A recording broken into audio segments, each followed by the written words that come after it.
We have a breaking story to tell you about this hour. CBC News has learned that Black members of the civil service, the Canadian Public Service, both current and former members, have launched a lawsuit against the government, alleging decades of discrimination that kept them from advancing in their careers. The suit aims to represent tens of thousands of employees alleging decades of anti-Black discrimination.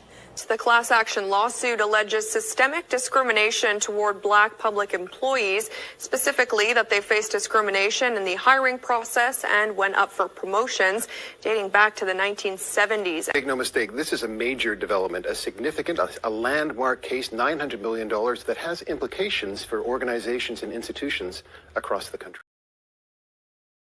An internal review has found that Canada's human rights watchdog discriminated against its own employees. Well, tonight, some of them are speaking exclusively to David Thurton about the racism they experienced. I had never had the privilege. Bernadette Becci wants the public to know about the hurt she and other Black civil servants endured. Sadness, anger, exhaustion. Having to prove that Black bodies are worthy of human is exhausting. Becci worked at the Canadian Human Rights Commission, the arm's-length federal body that's supposed to investigate discrimination. I would describe the Canadian Human Rights Commission, the environment, the workplace, as toxic, poisonous. It has affected my mental and physical well-being and health, and I'm not the only one. Becci and 8 others filed a complaint alleging discriminatory practices, including that race-based complaints were often dismissed by all white investigative teams, that when she and her colleagues spoke up, colleagues demeaned them, and that Black employees were excluded in career advancement. The federal government's human resource arm agreed the commission did discriminate against its own workers. If the commission itself is guilty of discriminatory practices, really, what chance do Canadians have to rely on the commission to protect them from discriminatory practices?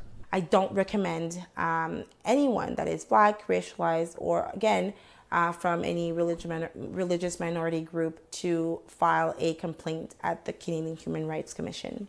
That's why Becci wants a third-party investigation by someone experienced in anti-Black racism.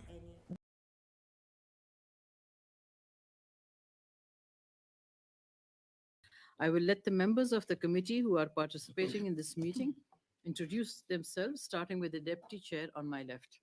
Thank you, Chair. I'm Wanda Thomas Bernard from Nova Scotia. I'm Nancy Hartling, Senator for New Brunswick. I'm David Arnott. I'm a senator from Saskatchewan. Amina Gerba du Québec. Mubina Jaffer from British Columbia. Welcome.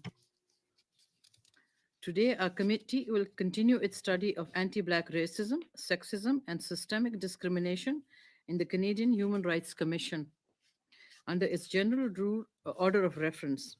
In recent years, allegations of anti-Black racism have concerns about, let me try that again. In recent years, allegations of anti-Black racism have raised concerns about the CHRC's treatment of its own employees, as well as its decision-making processes when dealing with complaints. Let me provide some details about our meeting today. This afternoon, we shall have 4 panels.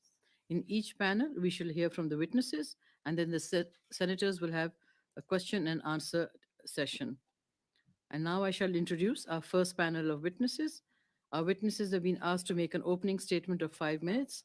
We shall hear from the witnesses and then turn to the questions from the senators. I wish to welcome our first witnesses who are with us via video conference today. We have Kaseri Govinder, who's the Human Rights Commissioner, the BC's Office of the Human Rights Commissioner, and Dominique Clement, Professor of Sociology, Faculty of Arts, University of Alberta. I now invite Ms. Govinder to make a presentation, followed by Professor Clement. Thank you, Chair. Thank you to Chair, Deputy Chair, and members of the committee for inviting me to be here with you today. I am joining you virtually from the unceded and traditional homelands of the Musqueam, Squamish, and Tsleil-Waututh Nations here in what is now known as Vancouver. And I join you in the spirit of our continual work to decolonize Canada and our gratitude for those who have cared for these lands and these waters for so many generations. I appreciate being asked to speak with you today about the benefits and drawbacks of a direct access model to human rights commissions and as compared to the model of commission screening, where the commission plays a role in screening. And I thought it might be useful to start with a description of our model here in BC, which is unique in Canada. I will then turn to a few lessons that I've learned since being in this role about the benefits and drawbacks of this model and conclude my opening remarks with my overall perspective on direct access models like ours. In BC, we were without a Human Rights Commission between 2002 and 2019. There are a few key points to make about the development of our office. In 2017 and 2018, the government engaged in a consultation process which resulted in a report entitled A Human Rights Commission for the 21st Century, British Columbians Talk About Human Rights. And that was a report and recommendations to the Attorney General, but it was made public. And they spoke to many community organizations and leaders in British Columbia and came up with the model that is developed is based off of those recommendations. They adopted all the recommendations for structure from that report.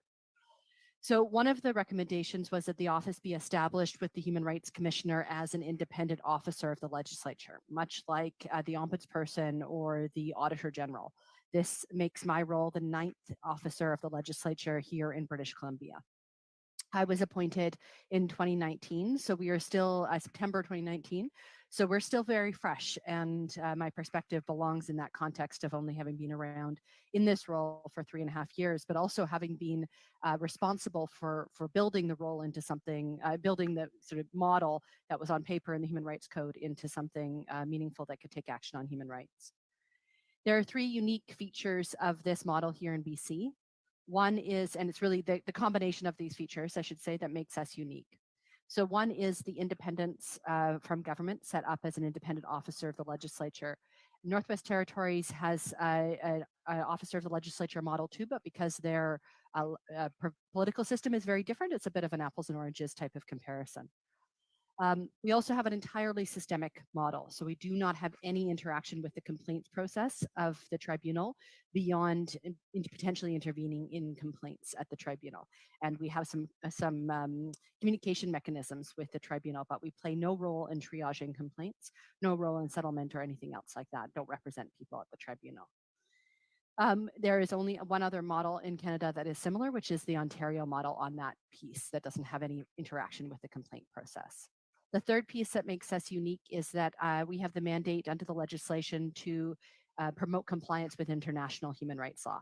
And that really is unique in Canada. The Canadian Human Rights Commission has some specific interactions with international human rights law, but not the kind of broad mandate that we have. In my view, BC's model is most in alignment with the international document, the principles relating to the status of national institutions, which are referred to as the Paris Principles, which really focus on the independence of the commissions from government.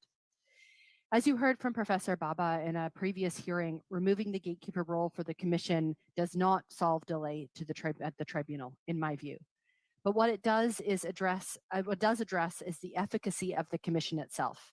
So as a second generation commission, that is one that doesn't have a role to play in the acceptance or resolution of complaints beyond that of an intervener on occasion, we are able to focus solely on systemic issues, as I've mentioned.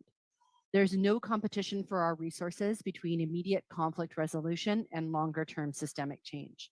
There are no conflicts of interest that can arise between the work of on an individual file and work to reform systems because all of our efforts are directed at the latter. The primary complaint about first generation, or complaints, I should say, about first generation commissions that I hear are twofold. One is that commissions can cause delay in the complaint process. And second, that commissions either do not have the mandate or the resources to effectively address systemic human rights issues. So they have a limited ability to tackle human rights issues upstream. And that's because all their resources, or a lot of their resources, go towards that complaint process if they're involved there. So where those two issues are intertwined is where funding is concerned.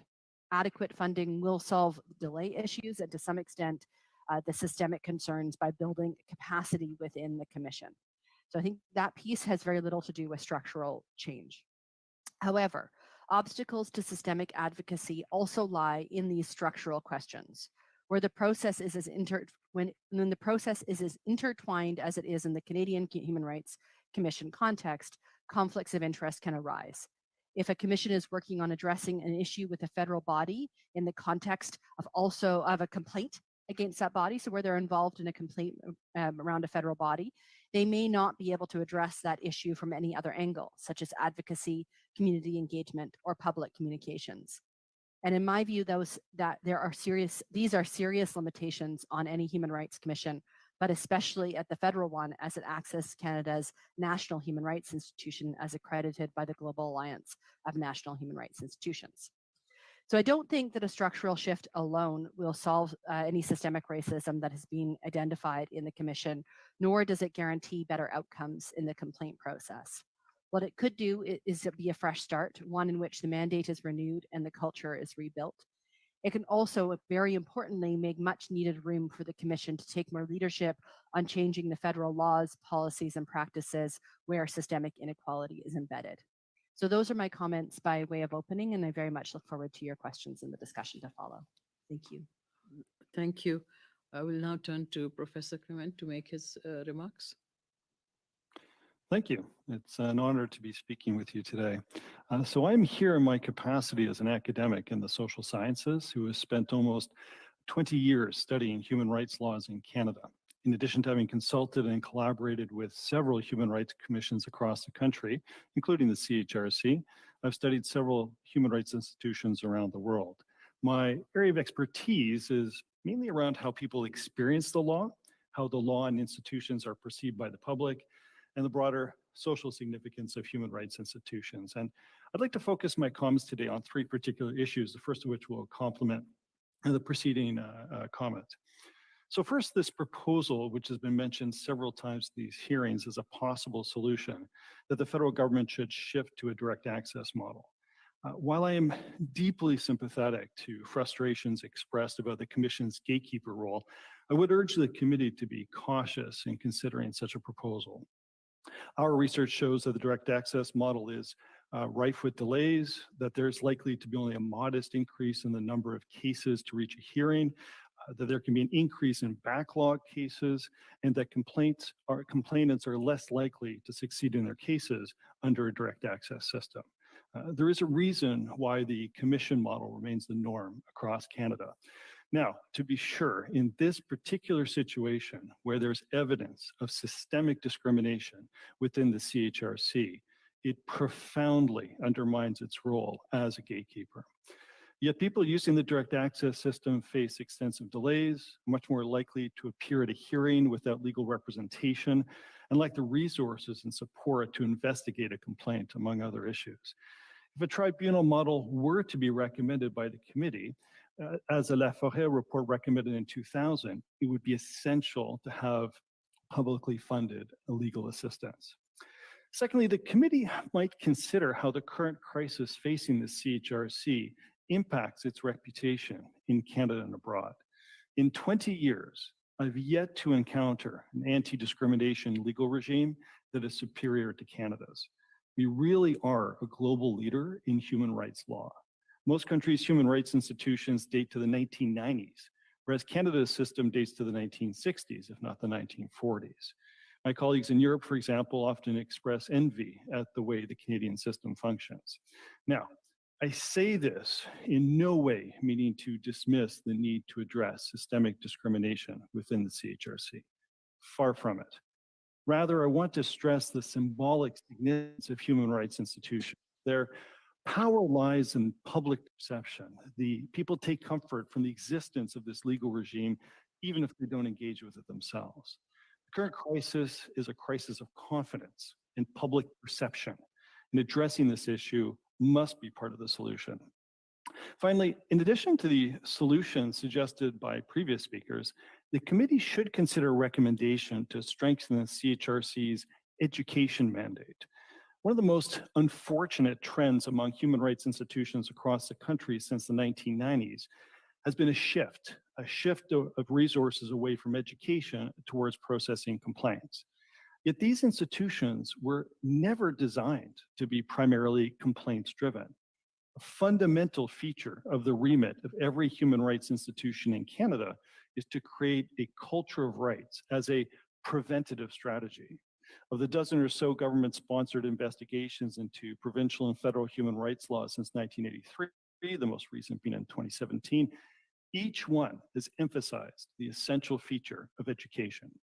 Education means funding and staff to produce training tools for employers and unions. It means providing public speakers to community or educational gatherings. It means engaging youth on social media and much, much more. Yet resources have been so badly reduced that for all intents and purposes, human rights institutions have largely abandoned their education mandate in Canada. So in considering solutions and strategies for moving forward, the Senate might even consider recommending a formal review of the statute. It has, after all, been almost a quarter century since the last one. Still, I focus my recommendations on education because education has the potential to change culture within institutions, including within the CHRC. In revitalizing the Commission's education mandate, it would, among other solutions proposed during the hearings, foster a culture of rights within the CHRC that could function as a preventative strategy rather than current practice of focusing on reaction and dealing with discrimination after it occurs. Thank you very much. Thank you very much. Before asking and answering questions, I would like to ask committee members and witnesses in the room that for the duration of this meeting to please refrain from leaning in too close to the microphone or remove your earpiece when doing so. This will avoid any sound feedback that could negatively impact committee staff in the room. We will now proceed to questions from the senators, and as was our previous practice, I would like to remind each senator that you have 5 minutes. That includes question and answer. And we will start with the Deputy Chair, Senator Bernard, to be followed by Senator Arnott. Thank you, Chair. Let me put myself on the second round now, because I know I'll need more than 5 minutes with these two witnesses. So thank you both for your testimony today. We appreciate you taking the time to be here. I think I'll start with Professor Clement. I'd like to ask you a question about Canada. You talked about Canada's place on the world stage with regards to how human rights are seen around the world. And you've been studying human rights law for 20 years. I'd like your opinion on how did we get here? How did we get to a place in Canada where our federal Human Rights Commission, as you say, there's a whole question of confidence in that commission because of the finding of systemic discrimination and racism. How did we get here? What is your research showing us? Thank you, Senator, for that question. I would offer two possible explanations, although it's a very complex question. One is that what's happening at the CHRC, unfortunately, is simply in some ways a reflection of Canadian society. Unconscious bias, systemic inequality, systemic discrimination remains pervasive in this country. I teach an intro sociology course on social problems, and when we look at, in this case, for example, the situation facing Black Canadians, statistically, they face immense challenges and structural barriers to equality in our society. So that's part of my answer, is that it is a reflection of the broader society. But the second part of my answer is that one of the strengths of the Canadian system has always been, as I mentioned, education, but we have shifted away from that. These institutions, and it's not only federally, it's across the board, the province as well, have become essentially complaint systems. And in some ways, our complaint system is one of the best in the world, absolutely. Certainly compared to Europe, United States, ours is one of the best. But because the focus has been on complaints, we've lost that focus on developing a culture of rights, which is really the only way that we can address systemic inequality. So the second part of my answer would be that that's how we got here, despite having a world-class system, because the focus on resources on complaints rather than education, it has allowed these type of developments to occur within these institutions. Thank you. follow up to that, Chair? Thank you. So what evidence is there that a focus on education really would make a difference with regards to a culture of rights in this broader context of anti-Black racism, which we know to be quite rampant in Canada? Thank you, Senator. In terms of evidence, in one sense, it's theoretical in the sense that education is the only way we can ever hope. We need a preventative strategy. We need a strategy that's not reactive. It has to be preventative. So in that sense, education is really our only best option in making a preventative strategy rather than simply a reactive one. But in terms of evidence, I'd also point to, we do, for example, interviews with people who've been involved in these processes in Alberta and other places in Canada. And it is remarkable about the lack of awareness that people have about how the system operates. And because of that lack of awareness, they are vulnerable to pressure, to bias, to abuse by staff in human rights commissions. And so the hope would be, in terms of evidence, seeing the evidence being that people are unaware of how the system operates, education would hopefully make Canadians more empowered to use these institutions. Thank you. Thank you. You still have some time, Senator. Okay, so I have time to ask a question Yes. of Ms. Govinder. Thank you. Ms. Govinder, you talked about the fact that a structural shift alone is not likely to make changes, and a focus solely on systemic issues limits one's ability to deal with more of the upstream issues, the kind of prevention work that our other witnesses talking about. Can you say a bit more about how your office is addressing those systemic issues and what recommendations you would have around addressing the systemic issue, the systemic nature of anti-Black racism itself?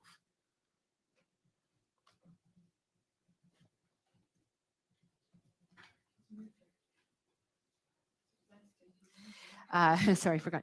Unmute. If I could just clarify that my comments were that a focus on taking away the complaint function, so moving it to this second generation model or a direct access model, whichever you call it, in my view, would increase the focus, ability of a commission. In fact, it necessarily will change the ability of the commission to actually do the systemic work, including education, but not limited to education. So in our office, our mandate is entirely to protect and promote human rights, again, divorced from the complaint structure for the most part, except intervening in cases that have a systemic component.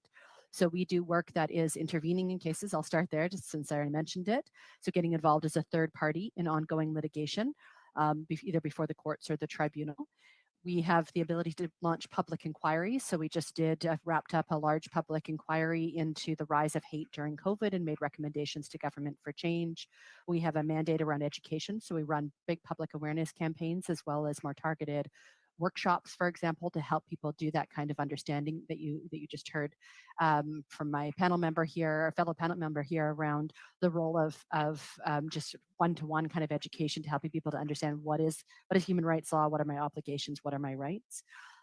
We do large research projects and work on law and policy reform, and do a lot of communications and engagement to engage people in our work. So that's the range of systemic work that we do. It could be set up a bit differently. It could be a different range, but that's the way that we've sort of breathed life into the Human Rights Code construction of the commission. I think, and you asked for my suggestions. I'm not sure if I have time for that. No, maybe we could do the second round? Sure. Thank you. Senator Arnett, to be followed by Senator Jaffer. Well, thank you, witnesses, and put me on the second round as well, because I know it's going to take a while. But to Mr. Professor Clement, I really endorse what you're saying, because I believe in the power of education. And I believe that we need to build a culture in Canada that respects human rights. And the way to change the culture in the community is to change the culture in the education system. So I'm going to ask this question. Do you think it would be a good idea for educators in Canada from the grades K to 12 system to focus on the rights and the responsibilities of citizenship in Canada, to focus on respect for every citizen without exception, to use 5 essential competencies of Canadian citizenship, that the 5 E's, that students should be ethical, enlightened, engaged, empowered, and empathetic, and that we should be studying 6 big social context issues that are apparent today: racism, discrimination on the basis of gender, discrimination on the basis of mental health and addictions, and the discrimination on disabilities. Now, I ask that in this sense. There is, in fact, a set of resources that was built by the Saskatchewan Human Rights Commission that does exactly this. And it's now owned by the Consensus Citizenship Education Foundation.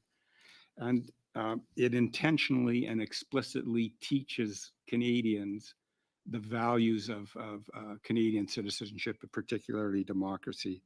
And that emphasis would be a way that we could build a culture of rights in this country. Do you have any comments on that, sir? Are you aware of those resources? And if you're not, I commend them to you. And if you'd write anything in a follow-up to this committee about this, I think it would be quite helpful. Absolutely. I am aware of those resources. Actually, Saskatchewan in many ways has been a leader in producing educational materials. We are currently doing a survey of Human Rights Commission's educational content across Canada. And what we're finding is a lot of Commission's resources date back to 2017, 2012, and that becomes problematic, especially around issues, for example, let's take gender identity, which is now commonly a ground of discrimination across Canada. The language around this has changed dramatically in 5-10 years. You have to absolutely update those resources, and many commissions haven't done that. Now, the La Forêt report in 2000 strongly recommended that commissions work together to avoid overlap and to take advantage of, for example, what Saskatchewan was doing and use that. It hasn't really happened, and I think that's a leadership role that the Canadian Human Rights Commission could play in terms of mobilizing resources across Canada and avoiding overlap. Your point about K-12 education, I think, is essential. And again, this is where I think the Commission should play a role. There's some great work being done by NGOs in Canada. I work, for example, the John Humphrey Center for Peace and Human Rights.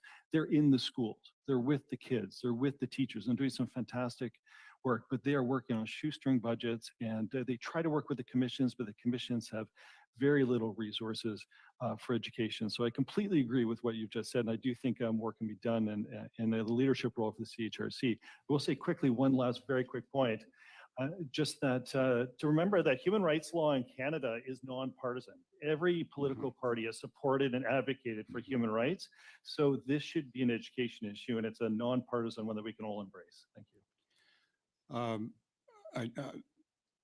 I'm going to direct this question, I guess, to the Chief Commissioner of the Human Rights Commission for BC, Ms. Govinder. I agree that that it's a mistake to fully embrace an open system, in my opinion, anyway,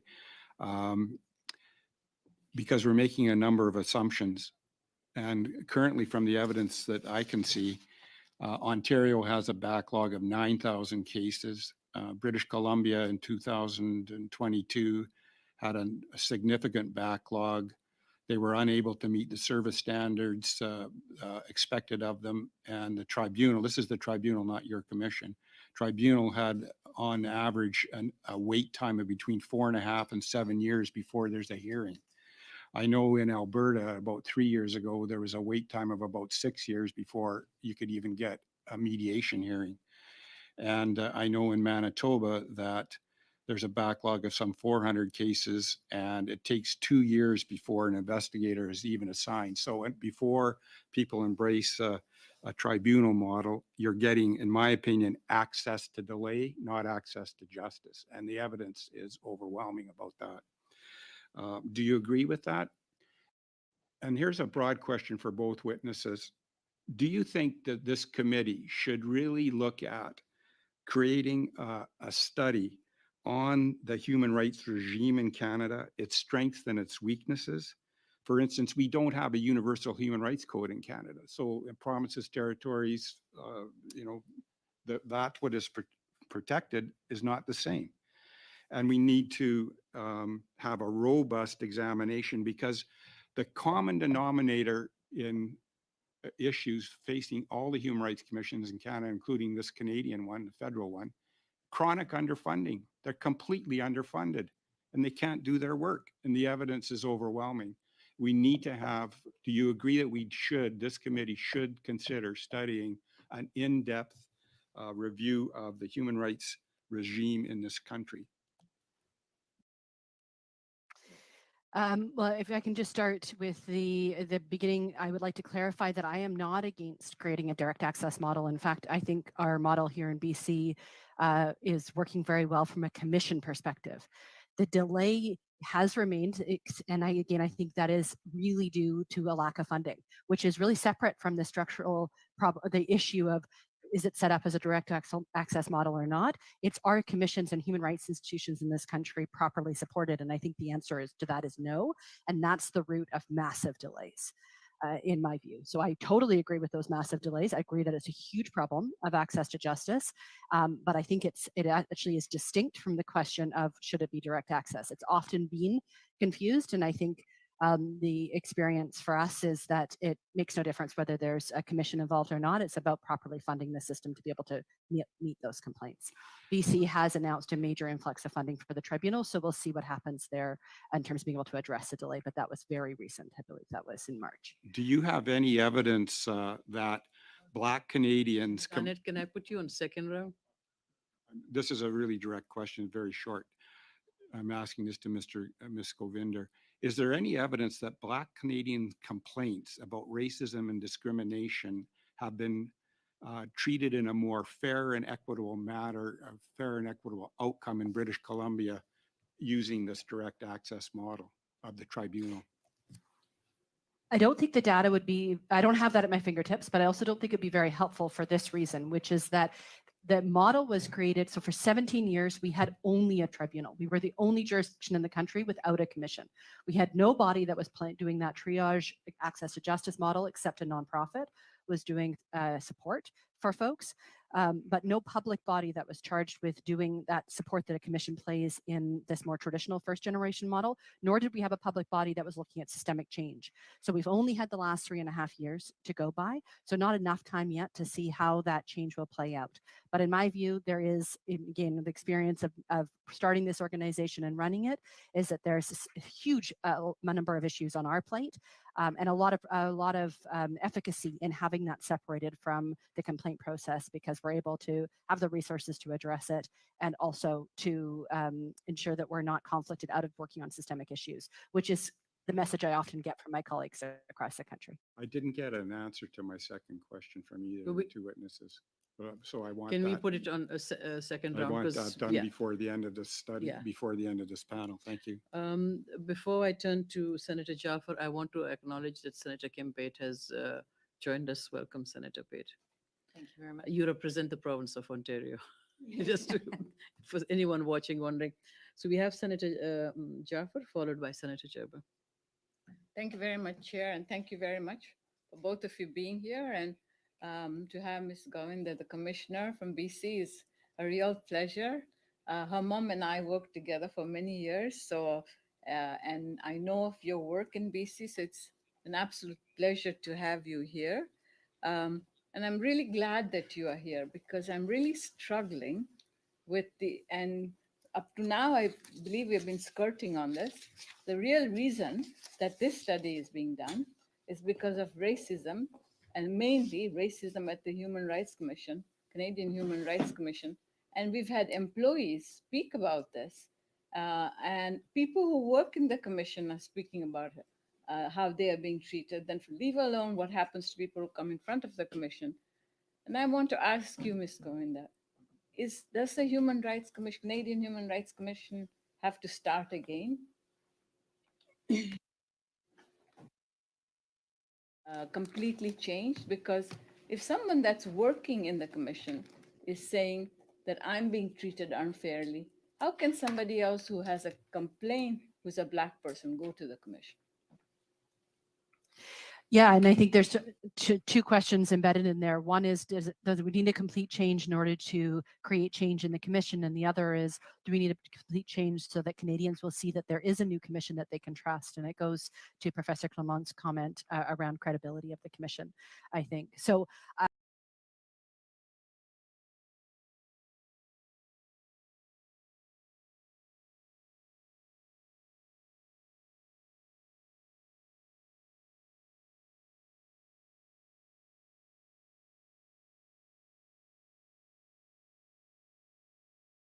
good motivations to work towards a more independent model, a model that is more systemic in focus, that can be bold on actions and really has the mandate to address the systemic issues, not just tinkering around the edges, but actually getting at the heart of issues.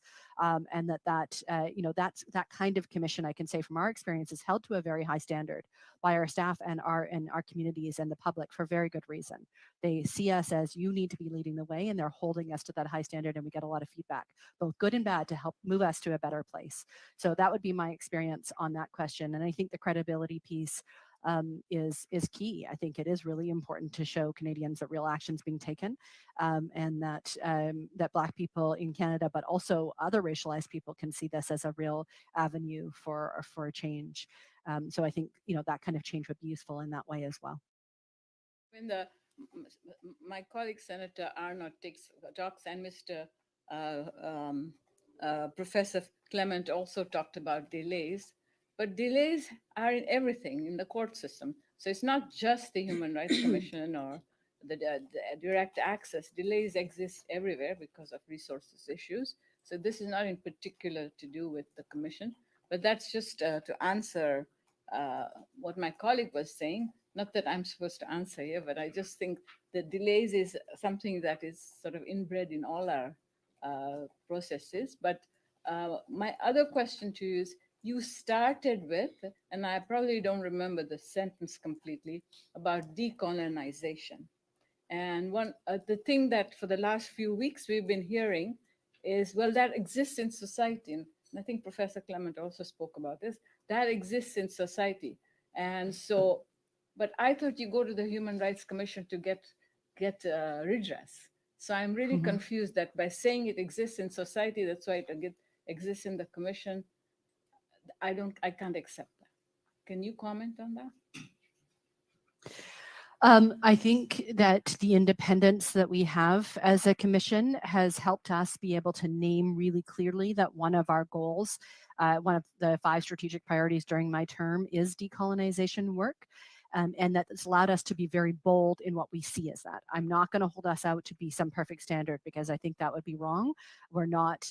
We are formed by colonial statute and led by a non-Indigenous person. I am non-Indigenous, and I think we need to be humble about our place in decolonization for that reason.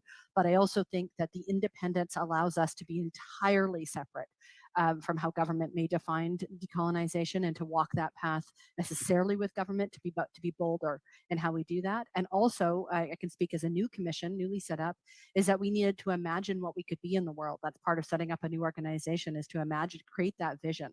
And so we were able to think through, how do we do the things we do, not just what we do, but how do we do the things we do a bit differently? How do we put relationships at the center of that? Reconciliation, relationships, respect, reciprocity, these kinds of goals of decolonization. How do we build our organization from the ground up, not a how do we reform the organization, which is a different question to ask. Thanks. Do I have time, Chair? Your time is done. Can I put you on second round, please? I'm sorry. Senator Gerber, to be followed by Senator Hartling. Merci. Start a brief question. Merci, Madame la Présidente. Thank you, Madam Chairperson, and welcome to our 2 witnesses.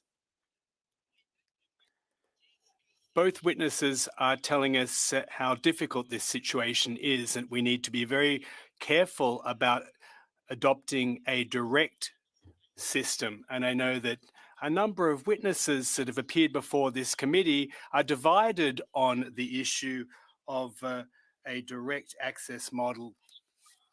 Now, I'm wondering nevertheless whether, and if Ms. Govinda's words can be taken at face value. Could you please elaborate on how you process complaints in order to avoid that the burden of proof, the onus is on the plaintiff, the complainant?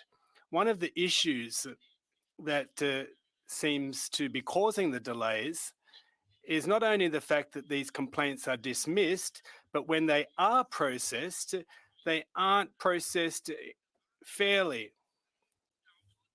So I'm wondering, based on your experience in British Columbia, do you process these complaints and factor in that the complainants, i.e. Black persons, that the onus of proof would be on their shoulders? Discrimination is very pernicious, and proving that the discriminator, quote unquote, is truly being racist is no easy feat. And if that is the case, well, that justifies the delays. But how do you handle this in British Columbia? And are you, in a sense, a model to emulate when it comes to reversing the onus of proof?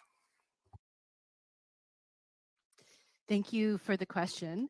I wanted to also start with a clarification, which is that I'm urging caution with the new model only insofar as it's seen as a complete answer to the problem. I am supportive of the model we have here in BC, which is that we are entirely separate from the complaint process. We don't triage complaints. We don't deal with whether complaints make it through their various hurdles to resolution. We are totally separate from that, and our mandate is entirely on the systemic side, on law, policy reform, on education, and so on. But I urge, I think that model actually works very well, but I would be cautious that the Senate, if the Senate committee here is approaching it as a full answer to the problems of systemic racism. I don't think those two things necessarily go hand in hand, and changing the structure won't necessarily address the problems of racism that have been identified. On the question of onus, the legal standard of proof is embedded in the law, so it isn't up to the tribunals or commissions to be able to change that onus of proof on a complainant to be able to show that they have experienced prima facie discrimination. So on the surface, have they experienced disadvantage on the basis of one of the grounds of discrimination as described in the various human rights codes, which are largely similar with some key differences. Then the onus, upon hearing, the onus will switch to the employer in that context, or the duty bearer, to say, was that discrimination justified? So the onus, the Supreme Court of Canada would have to weigh in, or the courts or the legislature would have to weigh in to change the way that the structure of the test works. But I will say that the obstacles to dealing with complaints are somewhat alleviated by having this very separate model of a commission that is separated from the complaint process. And that's because we don't have to deal with the structure of the law the way it's written in the Human Rights Code. Our purview is much broader than that. So we can work on issues of discrimination, which is the bread and butter of what we do, separate from the formal legal test as I've just described it. So that legal test is what all tribunals must do and courts must do upon judicial review of those decisions. We are not bound within that same constraints because we don't deal with individual complaints. So we can identify, for example, that racism is a problem in our communities, and we ran a public campaign province-wide in bus shelters and internet spots and libraries across the province to talk about racism, to get people to start asking themselves questions. It was the Am I Racist campaign, big billboards, Am I Racist?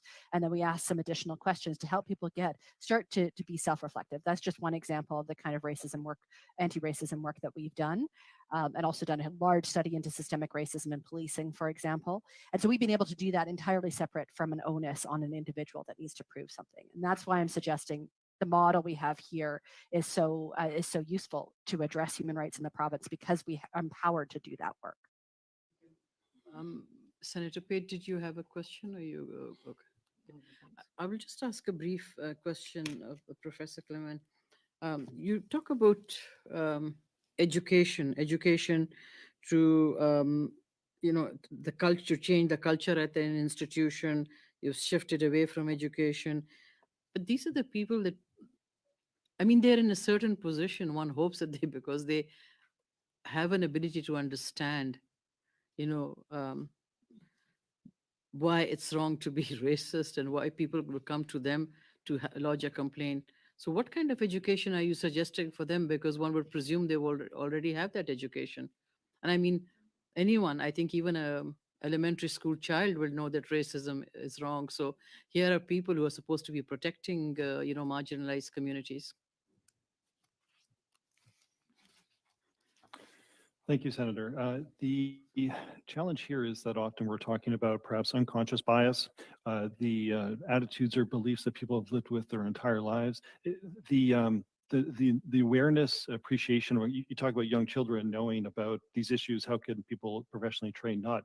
In part, let's remember this is human rights laws barely go back 2 generations, and it's still not been that long a time that we've actually been endeavoring to educate and talk about these particular issues. So that's part of the challenge there as well too. And at risk of repeating myself, I go back to the point about, I think the reason why it's able to develop and evolve in these institutions is because they become so focused on the complaints process that I think sometimes we lose sight of the broader issues. I recall, for example, speaking with staff at the CHRC years ago when I consulted with the institution. I was shocked at the level of demoralization within the institution because they were so exhausted by the process of dealing with individual complaints. They wanted to focus on more systemic issues. So your point is very well taken. It is surprising in these of all institutions that we should see anti-Black systemic racism. I think partly reflects the way the institution is functioning, and I also think it reflects the fact that we just simply have very far to go to continue addressing these issues. Thank you, Professor. So on second round, we'll turn to Senator Bernard, Senator Arnott, and Senator Jaffer. And I think we've got just under 14 minutes for all three. Senator Bernard. Thank you, Chair. I have a few questions I want to ask, but I think first I'd like to ask Professor Clément, you just mentioned in your response to our chair that you consulted with the Canadian Human Rights Commission some years ago. Have you consulted with them more recently, and have you consulted with them around this particular issue? Thank you, Senator. No, the last time I consulted was when the previous commissioner was appointed, and she had a group of experts together to do a consultation on advice for leading the commission forward during her term, but not in recent issues. And in fact, I can say that during that conversation, where there were multiple experts speaking to the commissioner about moving forward, I do not recall this issue coming up at all. So it's about 5-6 years ago. Anticipated my question, because I was going to ask if the issue of anti-Black racism came up during that consultation, and if some of those experts around that table were people who had expertise in addressing anti-Black racism. Thank you, Senator. In truth, I don't recall every single person who was on that discussion. If there was somebody who had an expertise, it would have been only one, but I don't recall. But what I do recall from my notes from that, having reviewed them in preparation for today, was being surprised that the issue was not raised. It wasn't raised by the experts in the group, and it wasn't raised by the people leading the conversation. Interesting, very interesting. I want to unpack a bit this issue of delays and backlogs. And certainly one of the things that we've heard from some of our witnesses who've actually tried to go through processes with human rights is that that complainants face delays twice if they have to go through 2 systems.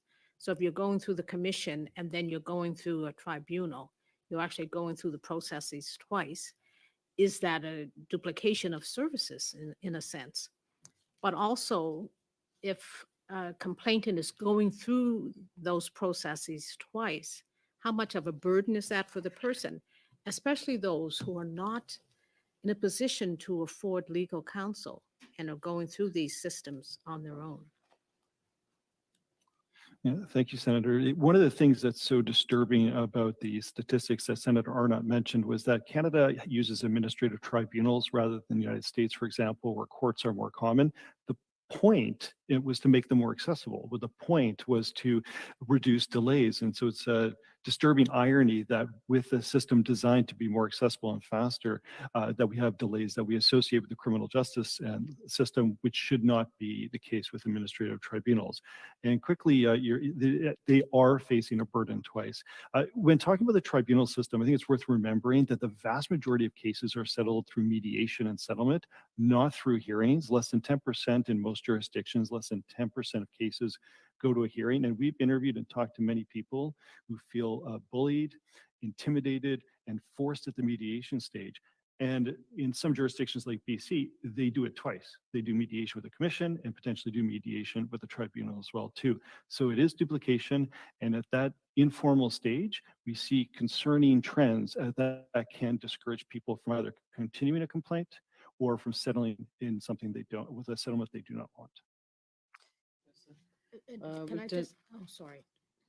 Let's see if we have a minute at the end. Senator Arnott, I think you already asked your question. I did. Do you want to just quickly say it again?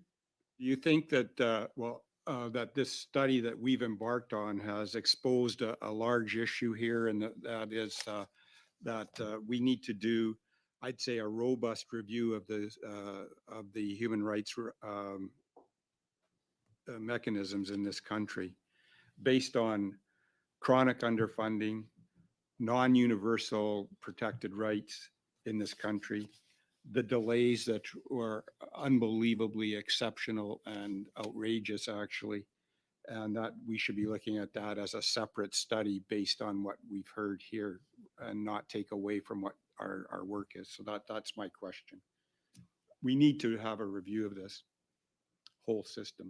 And the questions are directed at both witnesses, but if you can be Correct. brief in your answers, we would appreciate that. I can start out. I just wanted to clarify something. I think, Professor Clement, you said jurisdictions like BC have to go, people have to go through twice. I just wanted to clarify that. I'm not sure if you said maybe not like BC, but we do not have a system where you have to go through twice. This is a direct access model here in BC. And in terms of the question from the senator, I think your big concern there would be jurisdictional issues. I mean, I think there is definitely very different processes across the country. But given that the provinces have jurisdiction to legislate where around human rights violations committed by people within provincial jurisdiction, they have the ability to create a human rights system that they want. So I think not sure it would be a terribly I think you would run into obstacles in doing a federally instigated study on this, when really a lot of it's a federalist kind of issue where it's different jurisdictions taking responsibility for this. So that would be my comment on the issue. Certainly, if that was to happen, I think I'll bring the commissions together and the tribunals together to have this conversation could be very useful. Thank you. I'll just quickly, and thank you for your absolute, I didn't mean to say BC. Yes, it's the other, not BC, it's the other jurisdictions. There is a desperate need for research in the field. Certainly from the academic point of view, there's maybe 4 or 6 people in the country who've actually spent better part of their careers studying human rights law. There's surprisingly few experts, especially outside the legal realm. But there's quite a few people in the legal realm, but outside of that, not many. And I was asked earlier about providing specific evidence, and I've heard in earlier hearings senators asking people for evidence. Part of the problem is just not there. There's a desperate lack of research on this area, and we definitely need more work on it. Thank you. I didn't get an answer to my question. Maybe you could submit a written brief in an answer to Senator Arnott's question, because he feels he didn't get an answer.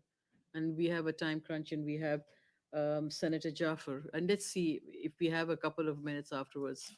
We have Senator Bernard and Senator Arnott who want to be what possibly could be third round. Correct. So I want to thank both of you for being here. And Professor Clement, the way you spoke about our Human Rights Commission and how excellent it is around the world and all, I have to admit that's how I felt too until this study. And I felt that you've not addressed what the issue that you came to to tell us about was the racism in the Human Rights Commission, and have, please forgive me for saying that, I don't mean to be rude, but sort of have talked about other issues, but not dealt with what's happening at the Human Rights Commission. Can you please explain that? Yes, thank you, Senator. In focusing on education, I had hoped to offer a recommendation for how to move forward to deal with the specific issues of anti-Black systemic racism currently occurring within the Commission. And in part, that was because I have heard recommendations that a complete shift, a complete transformation of the Commission is the way to move forward. I think we would lose the multiple generations of development and evolution. That's one of the great strengths of the Canadian system if we were to reset, so to speak. And so my approach or recommendations to dealing with the specific issue of anti-Black systemic racism is to try to focus on changing the culture within the Commission rather than necessarily the structure of the Commission. So while I would not recommend a complete redrawing of the Commission, I would agree with your earlier point that a reboot is necessary. Something transformational is required at this stage. For that clarification, I heard you very carefully and was frustrated because you didn't deal with what was in front of us, and I thank you both for being here. Thanks, thank you. Thank Chair. you. So we do have a couple of minutes. Senator Chairman, you had, yes, I apologize. Merci, Madame la Thank you very much, Madam Chairperson. I'd like to come back to you, Professor Clement, and your recommendations that an ounce of prevention is worth a pound of cure. That's what my takeaway was from your recommendations regarding awareness building and education.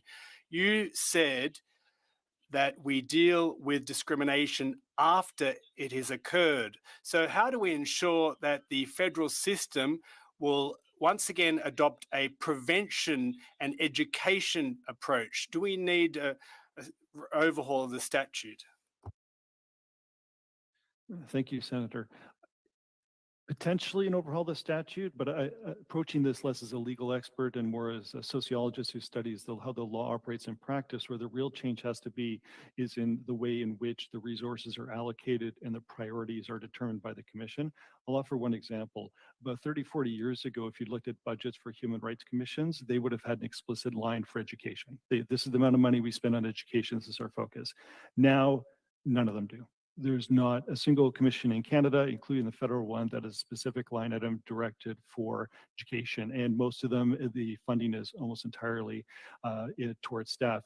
My colleague who was speaking about the BC system provides an excellent example. It's one of the things the BC system does exceedingly well is actually having a budget and an organization committed to education. So that is how we develop a preventative strategy, is dedicating resources whose sole purpose is onto education. Thank you. Thank you. Senator Bernard, you can ask your question. I think Senator Arnett already asked his question. So we literally have, I think, 3 minutes.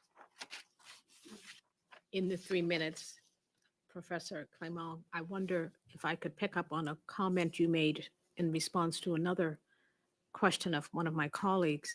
You talked about some of your research and participants' stories of their experiences going through human rights commissions. Wondering if you've done any specific study with participants who've gone through the Canadian Human Rights Commission or tribunal, and if you had, if you could share what some of those participants have shared with you, highlights of what they've shared. Yes, thank you, Senator.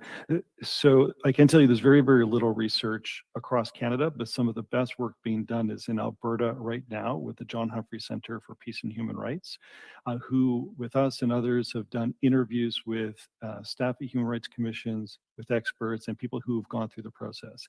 What we're hearing is that the mediation process is deeply flawed. People feel bullied, people feel pressured. We're hearing comments, secondhand comments from staff who are saying things to people pursuing complaints that are not consistent with the law or the statute, that seem to dismiss the investigatory function. For example, we have several people we interviewed who tell us that during the informal process, human rights investigators were telling them, you don't have a case, you don't have a chance for moving forward, you should just give it up now, which was entirely inconsistent with their case. So we're hearing things like that. We're hearing people who, after 4 or 5 years, simply give up on the system, don't want to use it again.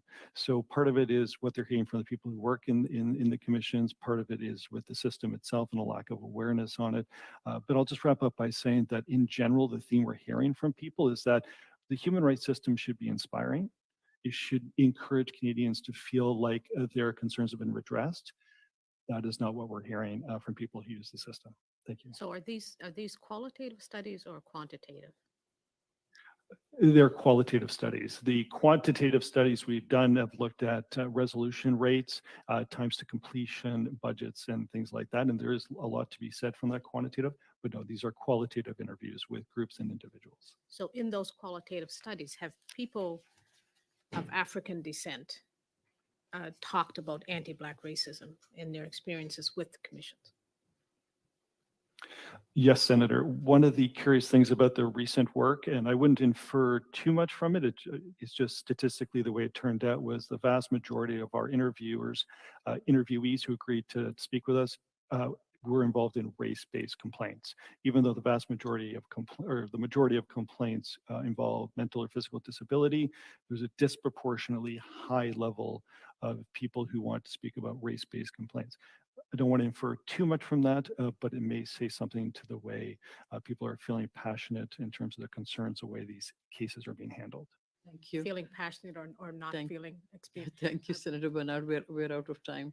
I wonder if we could ask Mr. Clermont if he could send us some information on that. Yeah, could you send us some information on that? And I think Senator Annette is still waiting for an answer for his question. So if you could, maybe give us a written submission. So I want to take this opportunity to thank both witnesses for your presentation. Your help with our study is greatly appreciated. Senators, we'll suspend very briefly to get ready for our next panel.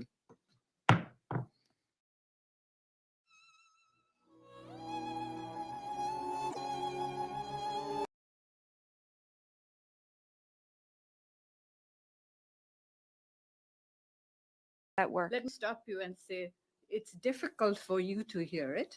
With all respect, what do you think for Miss Betsy to come here publicly and to say this and not even be able to work in a place where she really wants to work and has tried a number of times? How do you think she's reacting? And when you apologize, why did you not specifically apologize to her?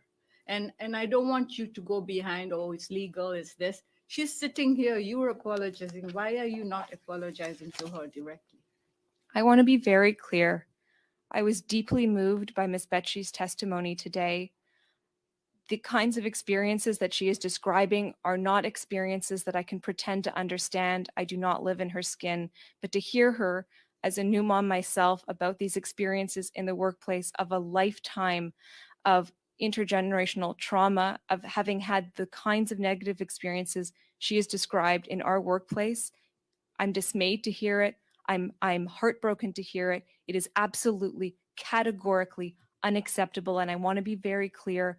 In my opening remarks, I spoke about some instances in which employees were treated with disrespect in the workplace. And I want to extend personally to Ms. Betsy that apology. It is unacceptable that you would have such experiences in our workplace.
Public service unions are pressing the federal government to stop court action and settle the Black class action lawsuit. The lawsuit covers 30,000 Black civil servants. It seeks $2.5 billion in damages. The lawsuit alleges Black civil servants were not given the opportunity for promotion because of discrimination. CTV's Colton Prale live with more on this. Colton? Graham, the latest push to drop court action against the lawsuit comes on the heels of a significant finding that the Canadian Human Rights Commission, the federal body whose mandate is to protect equal opportunity, discriminated against Black and racialized employees. The lawsuit alleges that for 5 decades, tens of thousands of Black employees have been passed over for promotion or lost out on opportunities as a result of their race. The union says the recent findings that even employees within the federal government's human rights watchdog faced systemic anti-Black racism, sexism, and systemic discrimination show the bureaucratic systems in place are failing racialized employees. We have workers who've served Canada diligently for 30 years, 40 years, 50 years, and have retired in the same position or is retiring in the same. The unions say the planned lawsuit is needed to ensure systematic changes rather than individual solutions. Meanwhile, the federal government is asking the courts to dismiss the lawsuit, arguing the employees are unionized and should use the grievance process instead to seek solutions. Graham. All right. I was forced to resign after 19 years because working at the Department of Justice, serving Canadians, I never once received a promotion. Although I applied for jobs at the Department of Justice, I was never given the opportunity to advance my career. And so I felt I had no choice but to resign. My mental health was suffering. It was getting more and more difficult to go into work every day, knowing that I wasn't getting anywhere. Although I was more than qualified, I had my education, I had several degrees, and yet I was not getting any further in my career at the Department of Justice.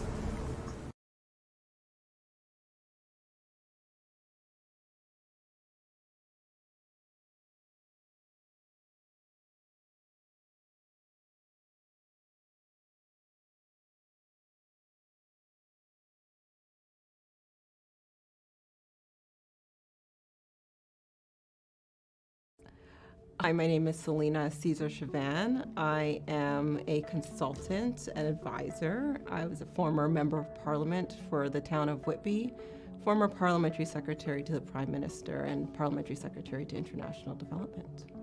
I first heard about the Black class action lawsuit through social media, and to be honest, was really intrigued because it sort of was a continuation from my previous role in the fact that as a member of parliament, my job was really to advocate for equity and to ensure that we were looking after the most vulnerable. Chris Aylward, who's the national president, and he's accompanied by Tassia Brown, who's the political assistant to the national president, and Seema Lamba, who's the human rights officer. From the Association of the Justice Council, we have David McNairn, who's the president. I now invite Mr. Aylward to make his presentation, followed by Mr. McNairn. Thank you, Madam Chair. Thank you for the invitation to be here today. My name is Chris Aylward, and I'm the National President for the Public Service Alliance of Canada. PSEC is the largest federal public sector union in the country, and we represent over 230,000 workers, including those employed at the Canadian Human Rights Commission. It is no secret that Black and other equity-deserving federal public sector workers are facing racism and discrimination in their workplaces and communities. Our members have told us firsthand that systemic discrimination has existed in Canada's public service for decades, and they have been pushing back. Our Black members have launched a class action lawsuit against the federal public service, have filed several grievances, and have courageously spoken out publicly, telling their stories of microaggressions, employee exclusion, and discrimination in their workplaces. This has led to Black public sector workers suffering financial loss, racial trauma, and being disproportionately absent from leadership roles. Despite knowing this, it was alarming to hear that our members at the Canadian Human Rights Commission were also facing anti-Black racism, considering the Commission's mandate is to promote and protect human rights through a fair and effective complaint process. This is very telling.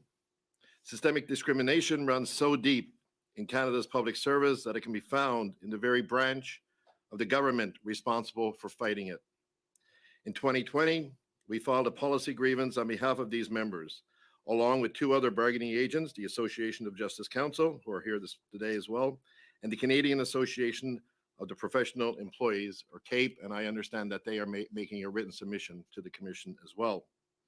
In 2021, the three unions sent a letter to the Auditor General highlighting our concerns that the Commission was not adequately addressing the race-based complaints, was tokenizing equity-deserving workers, and was not consulting with racialized staff on how to concretely address the systemic issues in their organization. Although the Treasury Board Secretariat declared that the Commission breached the no discrimination clause in our collective agreements, it failed to provide any proactive steps to meaningfully resolve the issue. It is not enough to simply acknowledge racism. We must actively work to prevent it from happening again. There needs to be a transparent and accountable process in how the Commission addresses internal allegations of racism or race-based complaints. Without this, our members and the public have lost faith in the Commission's leadership, and the entire institution is weakened. We are here today out of disappointment and frustration with the Commission's treatment of our members, but we are not ignorant that unions have historically failed Black, Indigenous, and racialized workers. PSAC acknowledges that as an organization, we have not been immune to systemic racism and colonial practices. We have fallen short of our members' expectations and have not done enough to change the status quo. Meaningful change means action, not just empty words. So Public Service Alliance of Canada, we've recently developed an anti-racism action plan, which is designed to address the ongoing legacy of colonialism, slavery, and systemic racism. Our goal is to ensure that all members feel represented at every level of our union. We know there needs to be less leaders like me, a white, straight man, and more leaders who represent the diversity of our membership. Our action plan was built on the input of our Indigenous, Black, Asian, and other racialized members. PSAC has spent a year doing consultations through surveys, roundtables, and holding panels across the country on the impacts of racism, both in our union and the workplace. We've also conducted research to examine the impact of the transatlantic slave trade on Black women in the federal public service in the Atlantic region. We heard from our Black members about trauma, battle fatigue, and the demoralizing effects of workplace racism. We know that this is impacting their health, families, well-being, and their work. We also heard our members' concerns about the inability of PSAC to adequately represent our racialized members.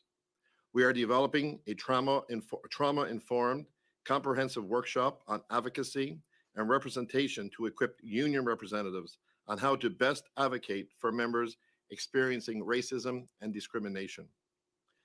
PSAC is also supporting the Black class action.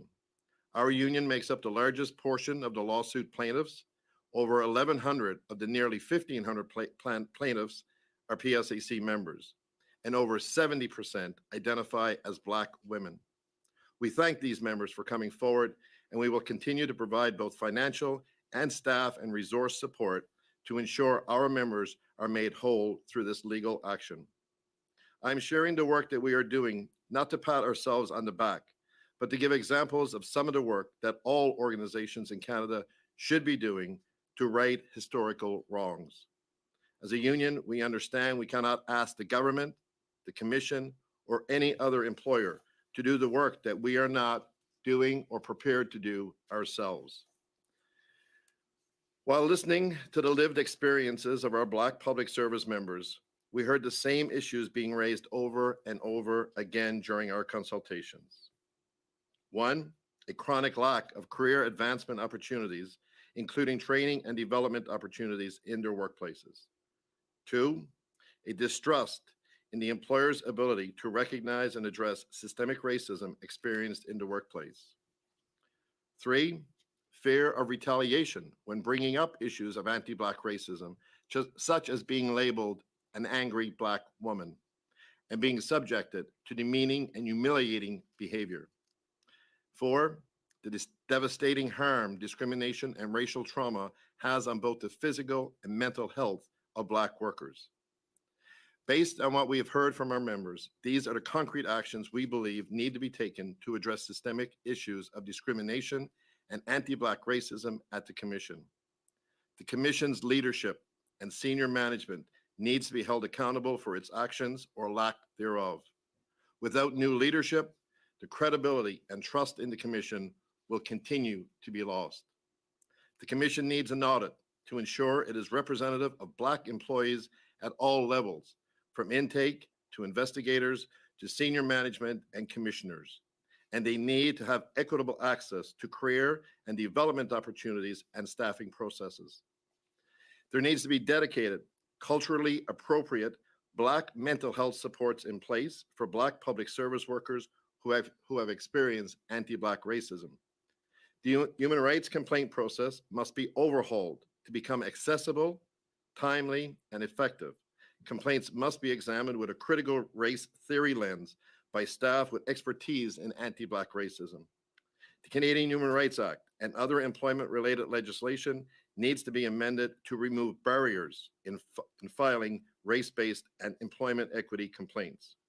We need an independent investigation into anti-Black racism at the Commission with binding recommendations. The Commission cannot be investigating itself. And finally, there needs to be public external oversight of the Commission, such as an independent anti-Black racism commissioner. And I'll conclude. We know that systemic racism and colonial structures cannot be dismantled overnight. While this is true, Black members should not and cannot be asked to wait any longer. They deserve recommended actions now. Thank you for your consideration and comments, and I will answer any questions you may have. Thank you. Thank you. I will now turn to David McNairn for his remarks. Thank you. Thank you for the opportunity to appear today as a witness. I'd like to acknowledge that we are on the unceded and stolen territory of the Algonquin Anishinaabe people. My name is David McNairn, and I am the president of the Association of Justice Counsel. The AJC was certified as a union in 2006 and represents 3,100 public sector lawyers, including those who work at the Commission. In October 2020, we were one of 3 bargaining agents that filed policy grievances on systemic anti-Black racism at the Commission, for which Treasury Board found a violation of the no discrimination clause in our collective agreement. In earlier sittings, we heard compelling testimony from witnesses about the failure of unions and of the current federal labor relations framework to resolve systemic issues of anti-Black racism in the public service. Before embarking on such systemic issues and our recommendations for improvement, I want to first acknowledge and apologize on behalf of the AJC to our Black and racialized members for our past failures. We must do better. In an effort to build trust with our Black and racialized members over the last 3 years, the AJC has committed significant resources towards addressing racism and discrimination in the workplace and has taken some concrete measures to re-earn the trust of our members. The details are in our written brief. With the advancement of our policy agreements and my testimony today, we hope to send a clear message to our members that the AJC sees you, appreciates you, and supports you. With this in mind, we have 3 key recommendations which are further detailed in our written brief. I also intend to address some of the prior testimony by Commission officials where I can on matters that I believe are of particular interest to this committee. Our first recommendation is that there needs to be a swift and complete overhaul of the Commission's senior management. Our Black members and the Canadian public have lost confidence in the Commission. Their trust cannot be re-earned while the senior leadership that contributed to, enabled, and sought to conceal anti-Black racism at the Commission remains at the helm. The response of the Commission's leadership has been actively harmful to our Black members. Specifically, While publicly claiming acceptance of Treasury Board's grievance decision, the Commission's senior leadership has actively downplayed and diminished the significance of this decision with its employees. For example, the interim chief commissioner has referred to the facts pled in the grievance as quote unquote unproven allegations. And the director general and senior counsel emphasized that quote, no factual findings were made, unquote. This double messaging has been deeply harmful and re-traumatizing to our Black members. The current senior leaders are incapable of leading the fundamental reforms necessary. I listened attentively to the Commission's witnesses, and here's why their testimony and the facts as we understand them further support our calls for a leadership change. First and foremost, management is responsible for the processes and systems that saw our Black members re-traumatized during an ill-advised investigation process, a workplace review which deliberately included no written report, and the anti-racism action plan development process. Let's start with the investigation process. Commission officials were asked about the investigation process conducted by Ms. Fernandez and its outcomes. What the Commission failed to mention during its response was the actual investigation process itself and how all three bargaining agents raised serious concerns with senior leadership, including Mr. Fine, about the integrity of the process, the need for expertise on anti-Black racism, the lack of trust, and the risk of re-traumatization of witnesses, including affected members. The Commission's failure to adequately address these concerns resulted in many individuals consciously choosing not to participate in the investigation. This approach eventually led to calls by unions in 2020 for a formal independent workplace assessment. The Commission rejected these calls. Instead, the Commission went ahead with a unilateral, watered-down process called a workplace review. While the selection of Ms. Huggins to conduct the review was strongly supported, the scope of the work, which intentionally excluded any written report, was not. Only oral reports were offered to senior management with no paper trail as an obvious measure against access to information requests. This approach further dampened our members' voices, denied their truth, and was yet a further sign of a systemic management-endorsed approach which lacked transparency and accountability. This then brings us to the problems relating to the development of the Anti-Racism Action Plan and the lack of outreach to Black members. The Commission leadership did not reach out to our Black members to secure or solicit their direct participation in the development of the Commission's Anti-Racism Action Plan. When one Black member asked management if they could support the development of the plan, they were denied. On sharing the draft plan, it was circulated to all 200 employees at almost the same time as its posting on the Commission's website. One Black member reported offering input, only to find that none of their substantive concerns were addressed. Our Black members deserve to be engaged, consulted, and listened to in a meaningful way, but that didn't happen. I'd also like to address Mr. Fine's troubling response to the question by Senator Bernard, suggesting that one of the alleged perpetrators was actually in charge of developing the action plan. It should be unthinkable that the Commission, Canada's human rights watchdog, could fail back Black employees and Black Canadians in such a profound way. It is unthinkable to me that any senior manager could categorically deny the possibility that untoward conduct may have occurred without the benefit of a thorough and proper investigation into the allegations. This pattern of jumping to the defense of Commission managers at the expense of our Black members and their truth is hurtful, re-traumatizing, and further evidence of the need for change. The Commission continues to ignore the voices of our Black members and those who have testified before this standing committee. In the interest of staying on time, I'll summarize our final two key recommendations quickly and refer you to our written brief for details. I'd be happy to elaborate on any questions during the question period. Our second recommendation is that the Commission must be subject to independent external oversight, including by the Office of the Auditor General, the Public Service Commission, and a properly resourced Black Equity Commissioner. Our third recommendation is that fundamental reforms to the federal labor relations scheme are necessary to break the cycle of systemic racism in the public service.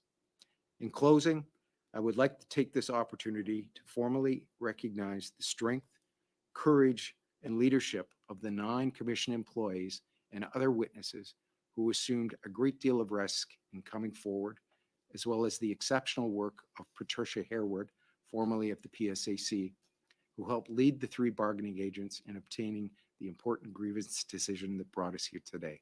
Thank you. Thank you both for your presentation, and we'll now turn to the senators for the question and answers. Senators, I just want to remind you that we have 5 minutes for questions and for answers, and I can always put you on second round. We start with the Deputy Chair, Senator Bernard, to be followed by Senator Jaffer.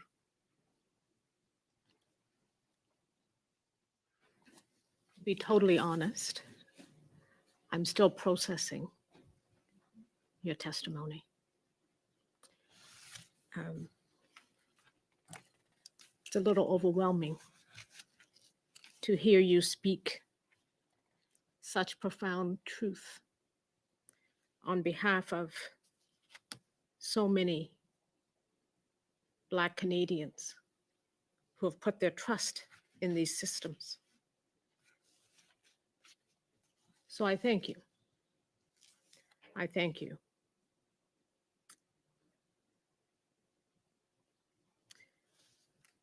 I think you've both talked about the need to have specific measures in place to rebuild trust. And I think we've heard repeatedly from some of our witnesses that rebuilding trust is going to be very challenging. So based on the work that you've done with members of your respective unions, are there specific suggestions for the rebuilding of trust?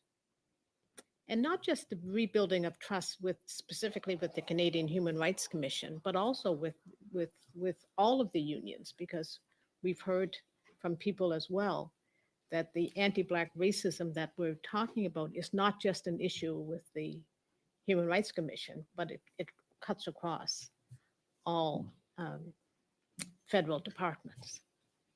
And so given that reality,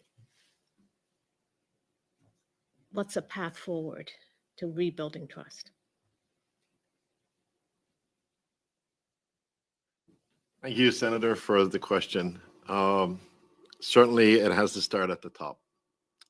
That's where we believe it has to start. There has to be certainly a review of the leadership at the commission, but there also has to be a review as well of every part of the commission, because we do not see the commission today being reflective of the diversity of Canada.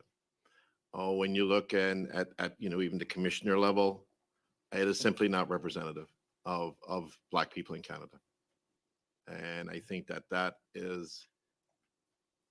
the essence of making change and building or starting to rebuild that trust. I don't know if. Can I add? I think because we've heard it, the reference to our own anti-racism action plan was said. And one of the things in rebuilding the trust, when it comes to issues of representation, right? Because that's what we're really here about when members are making allegations of anti-Black racism. So one of the steps we've done is we've developed a training for union representatives on how to deal with workplace racism, right? Because that was one of the things that we were hearing, our union representatives didn't have the tools to be able to deal with those issues. So that's an important step, right? So that's one of the key things when it's actually impacts members in their workplace who are experiencing workplace racism, so that they can go to their union and get access to be able to help, whether it's the grievance process or a different process on anti-Black racism, right? So I just wanted to note that. Thanks. Thank you. A follow-up. So from the previous panel, we heard that change should come from within the commission and not start, that we shouldn't be starting from scratch. That there's an expectation or a hope, if you will, that through education, change could happen from within. We'd welcome your opinions on that. I guess I'll speak to that, and I'll speak to the sort of two pieces of the question that you raised previously, Senator. When it comes to the commission, I think our view is that it is a toxic workplace.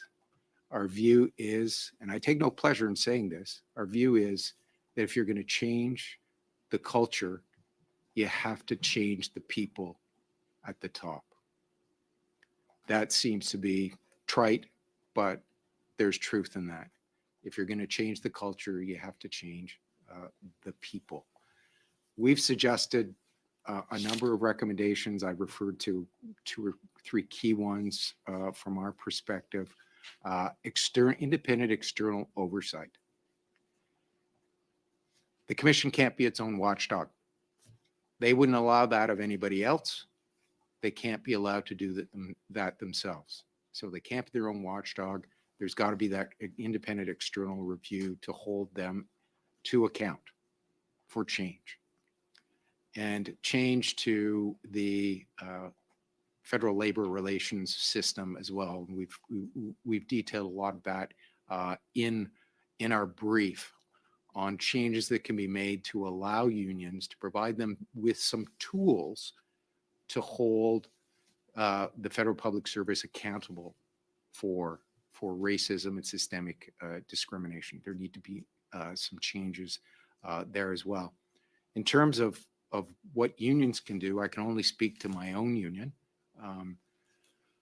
I made the promotion of equity, diversity, and inclusion a priority of mine as president when I became president 3 years ago. We created an equity, diversity, and inclusion advisory group to provide us with the advice that we need to make the changes. We are at the beginning of the process. Another thing that we did was we created a position of a full-time special advisor to the president who has a very strong mandate relating to equity, diversity, and inclusion. The way I look at this is that we're at the beginning of the process. We're obviously not at the end of the process. We have a ways to go. We don't have the equity and diversity in our own union that we would like to have. And we need to work on that so that over time, we can be representative of the people that we represent. So that is our task ahead. Thank you. I'll put you on second round, Senator Bernard. We have Senator Jaffer followed by Senator Pate. Senator Jaffer. Thank you very much, Chair, and thank you very much for all 4 of you being here. It's been refreshing to hear what you had to say. And I also follow Senator Bernard, but I've had a little bit more time to digest what you said. It was refreshing to hear from you. And I have to acknowledge that Ms. Lamba has been in front of us many times, so it's a pleasure to welcome you here again. And you gave a whole, you were going to do this and you're doing this, and you acknowledged the problem and you spoke about it, which I very much appreciated. May I ask, in your processes, how many racialized people, how many Black people do you have, or is it top down? In what you are thinking, all the studying you are doing, I'm going to ask both Mr. Elward and Mr. McNair. In respect to our own organizations? Yes. Yes.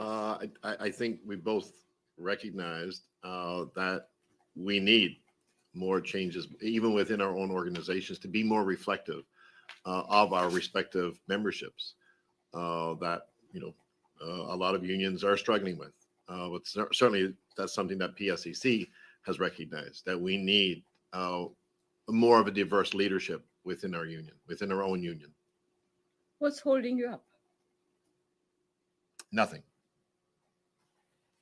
It just needs to be done. I appreciate your honesty.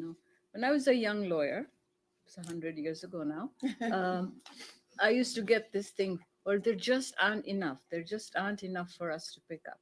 Now, depending on what statistics you look at least 30% of Canadians are racialized or Black, or Indigenous. I should not forget that. And yet, there is still this, they're not ready, or we don't, we have to do merit-based, etc. So, with all respect, I ask that there comes a time when we have to look deeper, right? We have to look deeper, and so I want to say to you that what are you doing as organization to protect your members? And we're studying here the issue of Black Canadians who are your members who are suffering this discrimination. Are you giving them assistance in empowering them, or I'm sure you're hearing them, so I don't need to say that to you, but what else are you doing to make them whole as a union? I'm going to ask you that, Mr. Elwood. Certainly, and thank you for the question, Senator. Certainly in respect to ensuring that our union can effectively, number one, recognize racism in the workplace and racism and discrimination, and then secondly, how to deal effectively with that.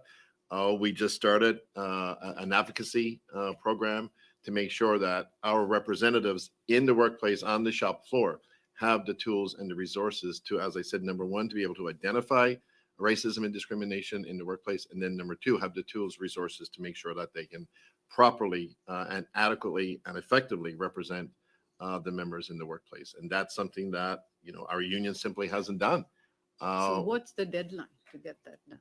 It's basically as soon as possible to make sure that we get that rolled out, because as I've said, we recognize that it's a downfall within our own union. All the things you said, can I just quickly? Yeah. All the things that you said really warmed my heart, both of you. But then, when you still say, we know we are doing course, we are making, everybody knows what racism is. When your colleague is being treated badly, everybody knows it. They may not want, they want to ignore it or say there's something wrong with them or they're complaining too much. But, if you're still teaching them, I have worries that your union still not recognized it. You have recognized it, sorry, but you're still saying you're teaching people. That worries me. I don't need an answer from you. I just put that to you because I have one for the chair. Tells me to keep quiet. Mr. McNair, I really am impressed by both your presentations, but I just want to say to you that a few years ago, we did this for the justice section. And many justice people that are working there are saying to me now, we are already where we were started. It's almost like we need Human Rights Committee to look at this. So may I ask that you speak to your members, especially your racialized and Black members, and see what's going on for people you work with. Thank you, Chair. Okay, so Senator Pate to be followed by Senator Arnett. Great, thank you very much, and thank you to all the witnesses for being here. One of the things that struck me as you were speaking, as you were presenting, is the demoralizing environment that we've heard about in the Human Rights Commission exists throughout the public sector, in my humble opinion, and certainly an area that I've worked in a lot. Saw the failure of justice lawyers, for instance, to be able to articulate a Section 15 analysis or a human rights analysis was partly rooted in the approach that was taken more broadly. And so I'd be interested in a general comment about how you see, it's one thing to say you're going to shift how you treat people, but it's also part of how you actually see the world that ultimately changes that direction, in my opinion. And one of the things that struck me in testimony before, and I'm subbing for Senator Omadvar, so I want to be clear that in previous testimony, though, a human right and constitutional lawyer, Hugh Scher, talked about the fact that One of the challenges and one of the fears is that the focus now on this process and the Treasury Board focus on looking at discrimination in the Human Rights Commission may be a strategy to draw attention away from the lawsuit that Black public servants have raised. And it's probably more for Mr. McNairn. How would you respond to that? How would the government respond to this? That certainly it's not alien to me, if I can put it that way, that when we've been working on a human rights complaint in other sectors, that becomes a reason to not proceed with the lawsuit because it's presumed to be, you need to pick one form or the other. So I'm just curious as to your response to that. And if you have any comments as well, Mr. Ellenwood, of course, I'll be happy to hear those. Well, let's be clear. I don't speak for the government of Canada. I only speak for the AJC. And in terms of the process, there's nothing suggests to me that the individual who heard the grievance was not complying with the law and dealing with the process as she saw fit. However, our experience was that there were points in time during the process where there seemed to be a lot of pressure to move to mediation, to try to resolve this without proceeding to a decision. It's pressure that all three bargaining agents resisted, and we proceeded to the decision, and we have that decision, which is what brings us here today. Okay. Any comments on the issue in terms of charter and human rights views writ large I recognize you're not speaking for the Department of Justice, but it's certainly, I've been at sessions with lawyers within justice, and it seems to be some of those strategizing certainly seems to be part of the environment, if I can put it that way, within the department. Lawyers think like lawyers, and they look at the law, they look at the case law, and that's how they sort of frame and analyze things. So I'm not sure I can cast much light on the question you're asking. Okay. Thank you. Senator Arnett to be followed by Senator Hartling. Thank you, Chair, and thank you, witnesses. Mr. Allard, you've noted that this issue of anti-Black racism is deeply seated in Canadian society, and you acknowledge that it's a systemic problem requiring a systemic solution. Do you believe that this issue is actually, although it's very acute in the Canadian Human Rights Commission, it's an issue throughout the whole of government?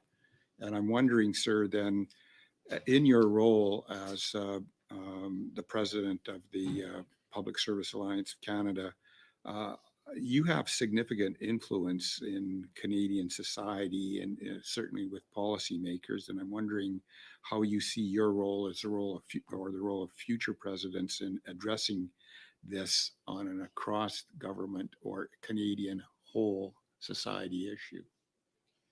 Thank you, Senator. Certainly, I would absolutely agree that it is deeply rooted right across the federal public service.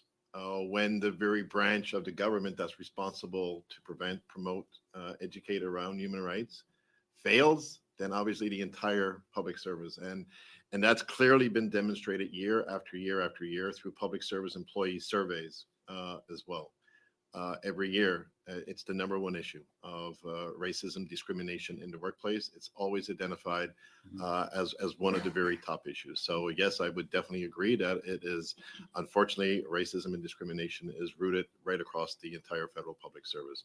In respect to, what can we do going forward to make sure that, it is being properly addressed. We have had on occasions consultation processes with the commission, have made submissions to the commission, and we will continue to do that as to how to better the system for everyone, basically. Yeah, but especially around racism and discrimination issues. Teja or Seema? There's also forums like joint employment equity committees. So we bring this forward all the time in those places where we can, as bargaining agents, influence those places in different departments or at a national level. So we're constantly putting this message out, where we can as bargaining agents. We've been doing it for a very long time on this issue as well. I just wanted to note there are places that we can play a role. Okay, thank you. Mr. McNairn, you mentioned that there was an oral report given to avoid access to information. Is that something that you're seeing more of? Is that just a one-off instance? What conclusions did you draw from that, and what conclusions should we draw from that about the ethos inside the Canadian Human Rights Commission? It struck me as very strange and unusual that the public resources would be used to engage someone to perform this service and no written report was provided, only an oral report.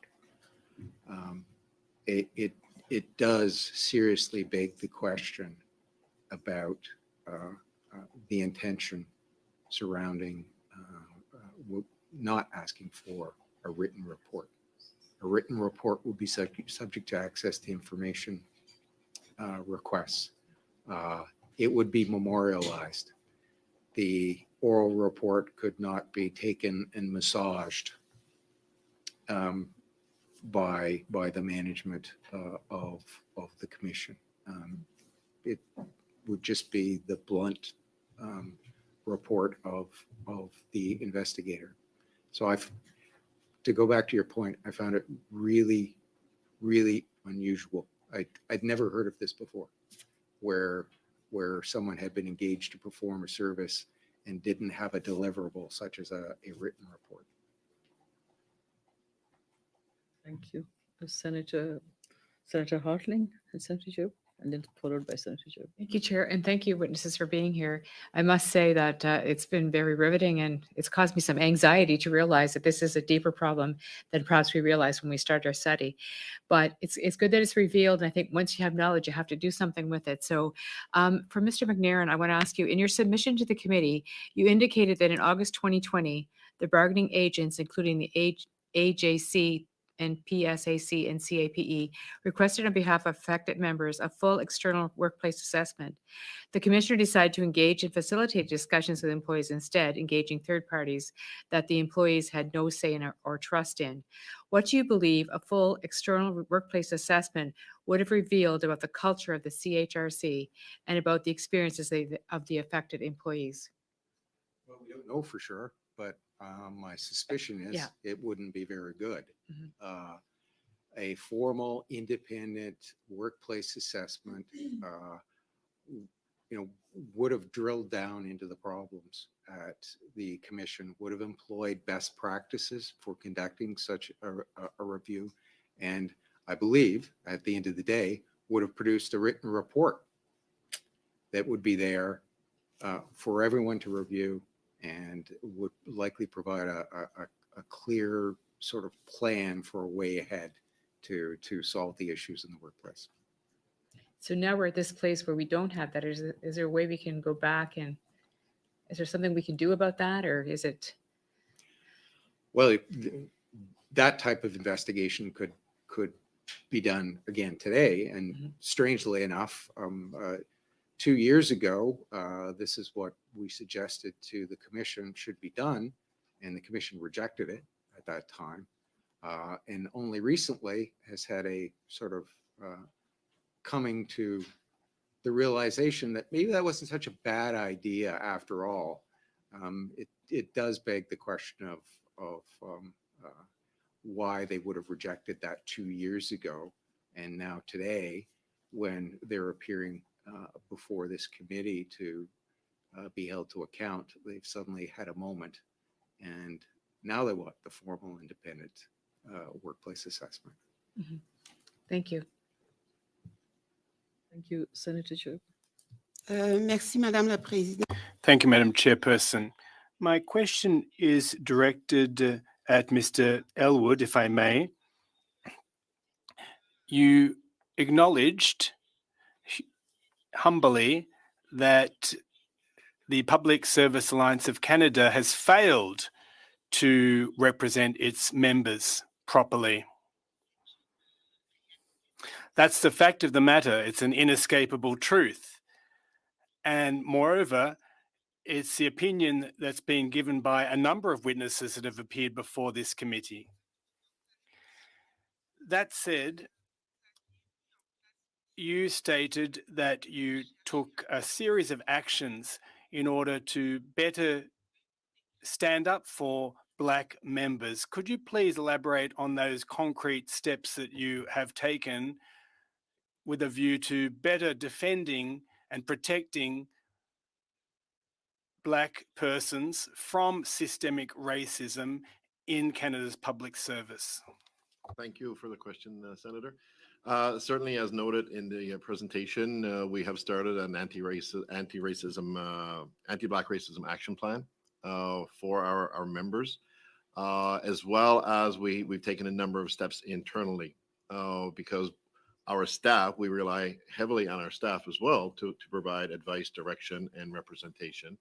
And we've just created within the PSAC, we've just created an Oppression Prevention and Human Rights Bureau that will be staffed up and resourced properly so that our staff can also have the resources and the tools necessary going forward, obviously for themselves, but also in providing that advice and direction to the representatives in the workplace. D'accord, merci beaucoup. Thank you very much. Could I have another minute, please, Madam Chair? As you also mentioned, a number of persons at the Commission have been subject to a number of traumatic events. Could you please elaborate on those events? I'm going to ask Ms. Lama because she is more intimately, understands that much better than I do as far as the members. What exactly have our members at the Canadian Human Rights Commission, what have they basically gone through? What have they suffered? How do you support them? How do we support Yeah. The members at the commission? That had trauma.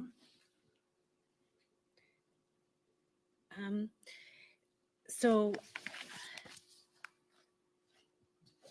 yeah, I'll let Tasia answer that. She actually knows that. So what we have done with not just the members at the Human Rights Commission, but all of our members across our membership is that we have part of what Senator Jaffer spoke to is how do we make our members whole? So part of that process is first to simply just listen to them. So we have been doing in-depth interviews with a number of them. We have done on the basis of how do we better represent them, because how can we argue that we can better represent our members if we haven't heard them with the specific problems, that the barriers that they are running into whenever they try to raise issues of racism within the workplace.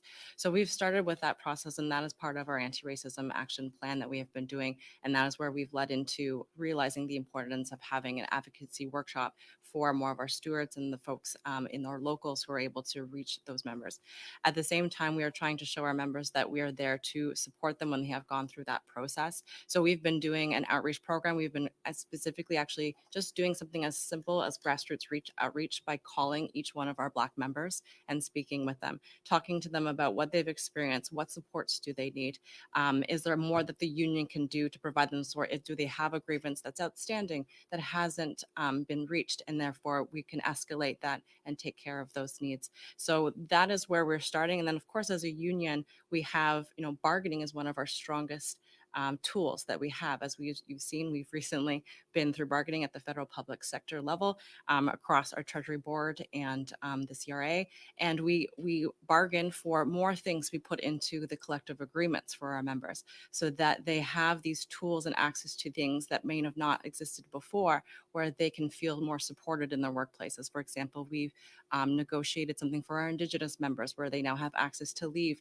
so they can take part in cultural practices. So we're asking for more a review of the anti-racism and harassment programs that are available, the education that is available to our members, and making sure that it is more widely available and taken up, because one thing is to have education, but it's another thing if folks are not actually accessing them. So those are some of the ways that we've been trying to hear from our members, make them feel supported, and reach out and find out exactly what they need from their union.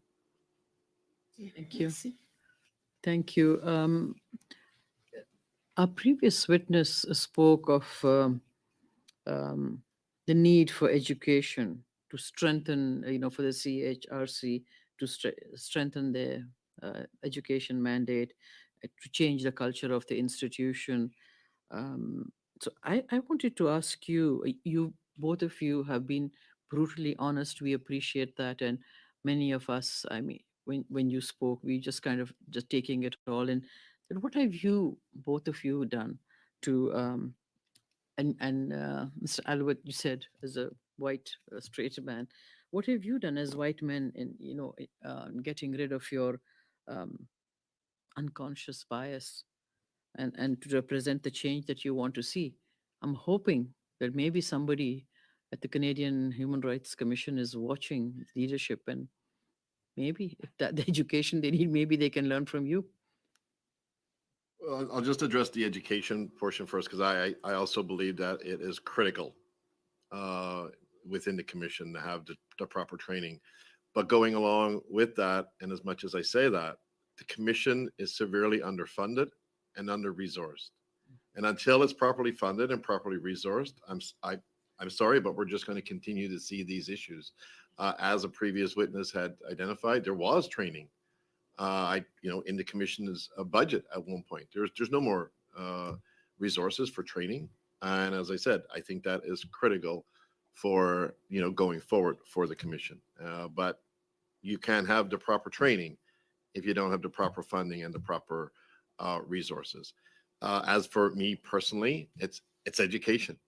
It is taking courses. It is learning. It is learning, all of those biases that I do have. And until you learn that, then you basically just think that you're going along and everything is okay. You don't recognize your own biases as well. And until you take some education and training. So again, that is vitally important. And, we're always trying to support and do whatever we can, and especially around the Black Class Action, our support for the Black Class Action, both, as I said, resource-wise, financially support as well. So that's just some of the things that we're trying to do within our own organization to, to make sure that we uproot racism and discrimination. We do everything we can to uproot it, identify it, and eradicate it as quickly and as effectively as possible. I think education is key as well. I agree with Chris on that. That being said, one would think that the commission, being subject matter experts on human rights, would need a lot less education than everybody else.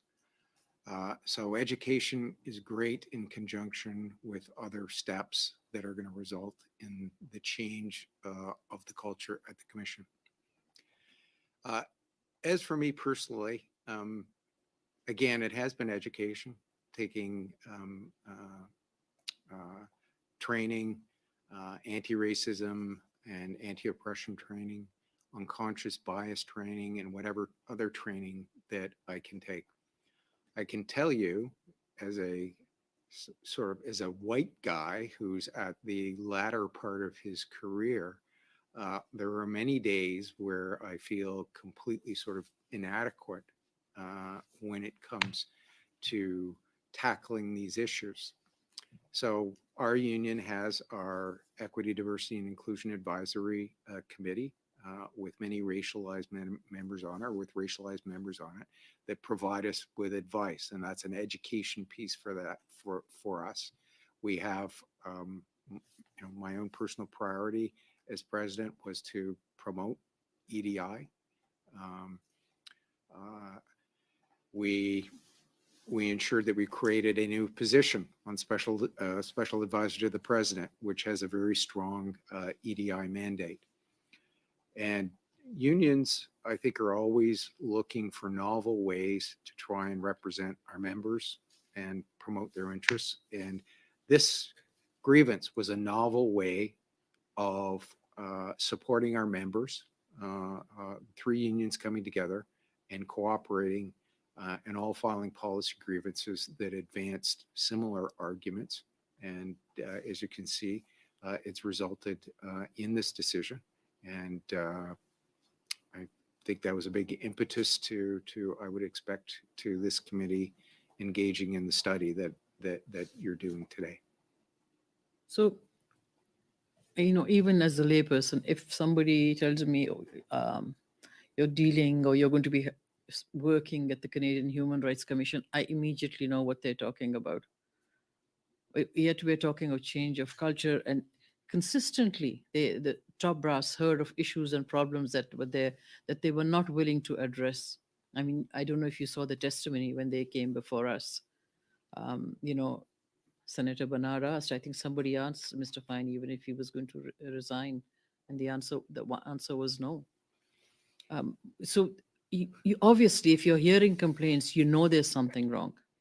And education, training, you can always get people into the room one afternoon and say, hey, we're going to be looking. I know when I have problems in the office, we say, okay, let's see how we solve this problem. But if you've got something that's been brewing over years and you're just not even willing to admit that there's a problem there, I mean, you've obviously outlived your use. I'm sorry, was I blunt? Okay. You wouldn't get any disagreement from me on that, Senator. We use the term performative, the response being performative, but let's face it, that's kind of a polite way of saying your response has not been genuine. You're going through the motions. You just want to do what you need to do to have the problem go away. Thank you. And on second round, we have Senator Bernard and Senator Jewett and Senator Jaffer. And we have I'll ask the clerk, how many minutes? 10 minutes. So can we be brief with our questions and answers, please? Really, really brief. Senator Bernard. Thank you, Chair. There are so many Black Canadians who work for the public sector who go to work every day in golden handcuffs because they're so grateful to have a job. And in a lot of communities, with high unemployment, a job with the federal public service is seen as a quote unquote good job. And so people stay and they deal with the racism.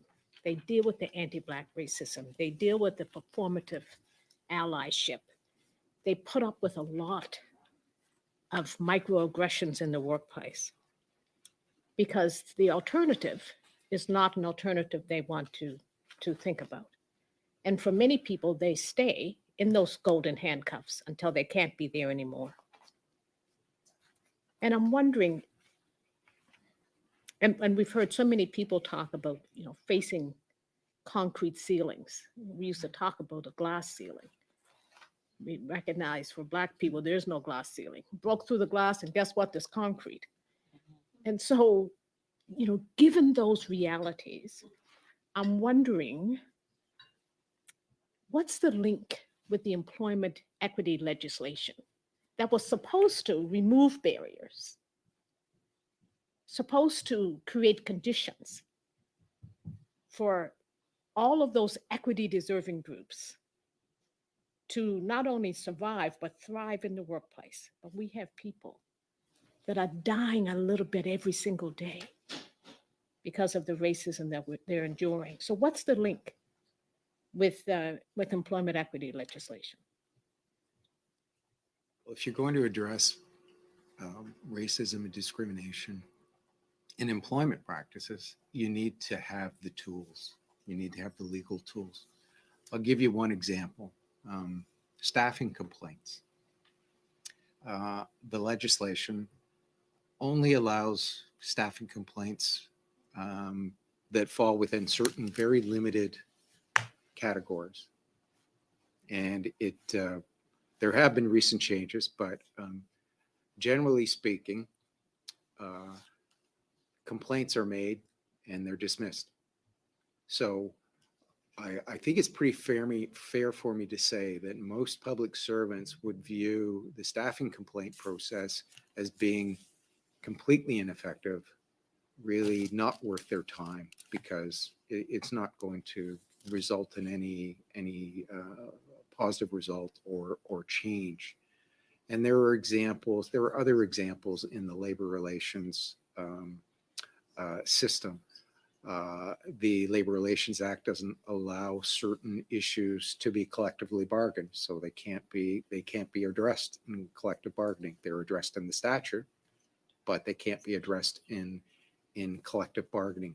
So a lot of this comes down to creating the tools and the processes that really allow you to address racism and discrimination, whether it's systemic or otherwise.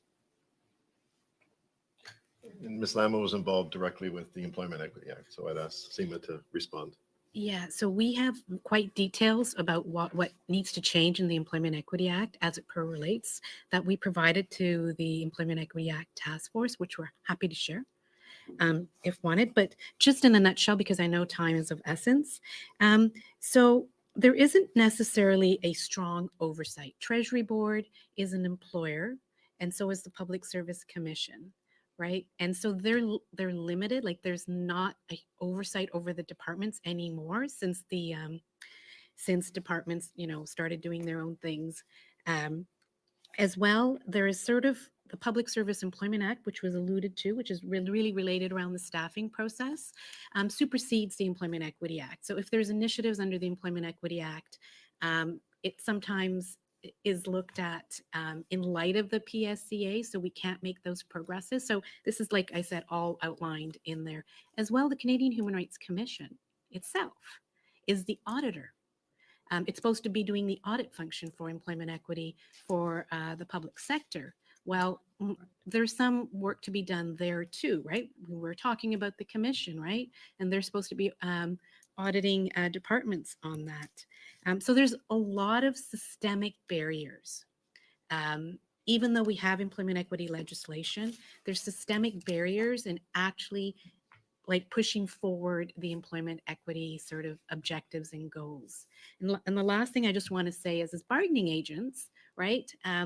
We have roles in the Employment Equity Act, but we have limited roles, right? So sometimes it's dependent on the goodwill of the employer, right? Whether they have employment equity committees or what informations we share or they share with us. So there's a lot of limitations, but again, happy to share the task force submissions on that. That would be appreciated. If I could just ask a follow-up, Sure. Chair, please, thank you. I want to ask a follow-up on your last question, actually, around training. Because, and there's been a lot of discussion on previous panel as well around education and training.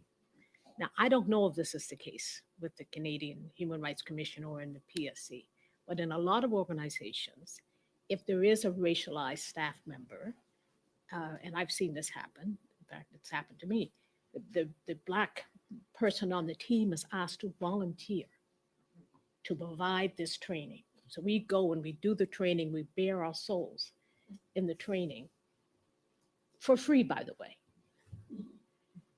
And it's it's abuse of the labor, abuse of the expertise without recognition. Has that happened within the commission? Is that one of the issues we're seeing with the Canadian Human Rights Commission? Has it happened with your unions? Is there this expectation that the members, again, with going in golden handcuffs, doing this training because they think ultimately it's going to make a difference, or they hope it's going to make a difference? I was waiting for it to turn on. What we have within our organization, of course, we do have folks that are specialists in human rights or training and so forth. And I think that that's something that is always conscious of the fact that you want to ensure that as a Black person, you're not always the one having to do the work to teach others and to bear that burden. But at the same time, we have also been conscious as an organization to ensure that there are specialists in anti-Black racism. There's specialists who are of those lived experiences. And so, no, I think as an organization, we have worked hard to make sure that we have certain people in place to do that work. But we've heard that directly from our members as well, that they feel that they often have to be the one to speak to these issues, or they have have to be the ones to raise these issues. And it's a burden to them. That's something they are already feeling traumatized. They are already feeling pain. And then they have to be the ones to now bear the burden of raising it. And I think that's a challenge and something that we are aware of as a union and are always working towards. But Seema might be able to speak to that. To do the training as well. Pardon me? Are they asked to voluntarily do the training as well? No, within our union, we definitely have. Not within your union, but in other. Oh, have we heard this from other? Yes, absolutely.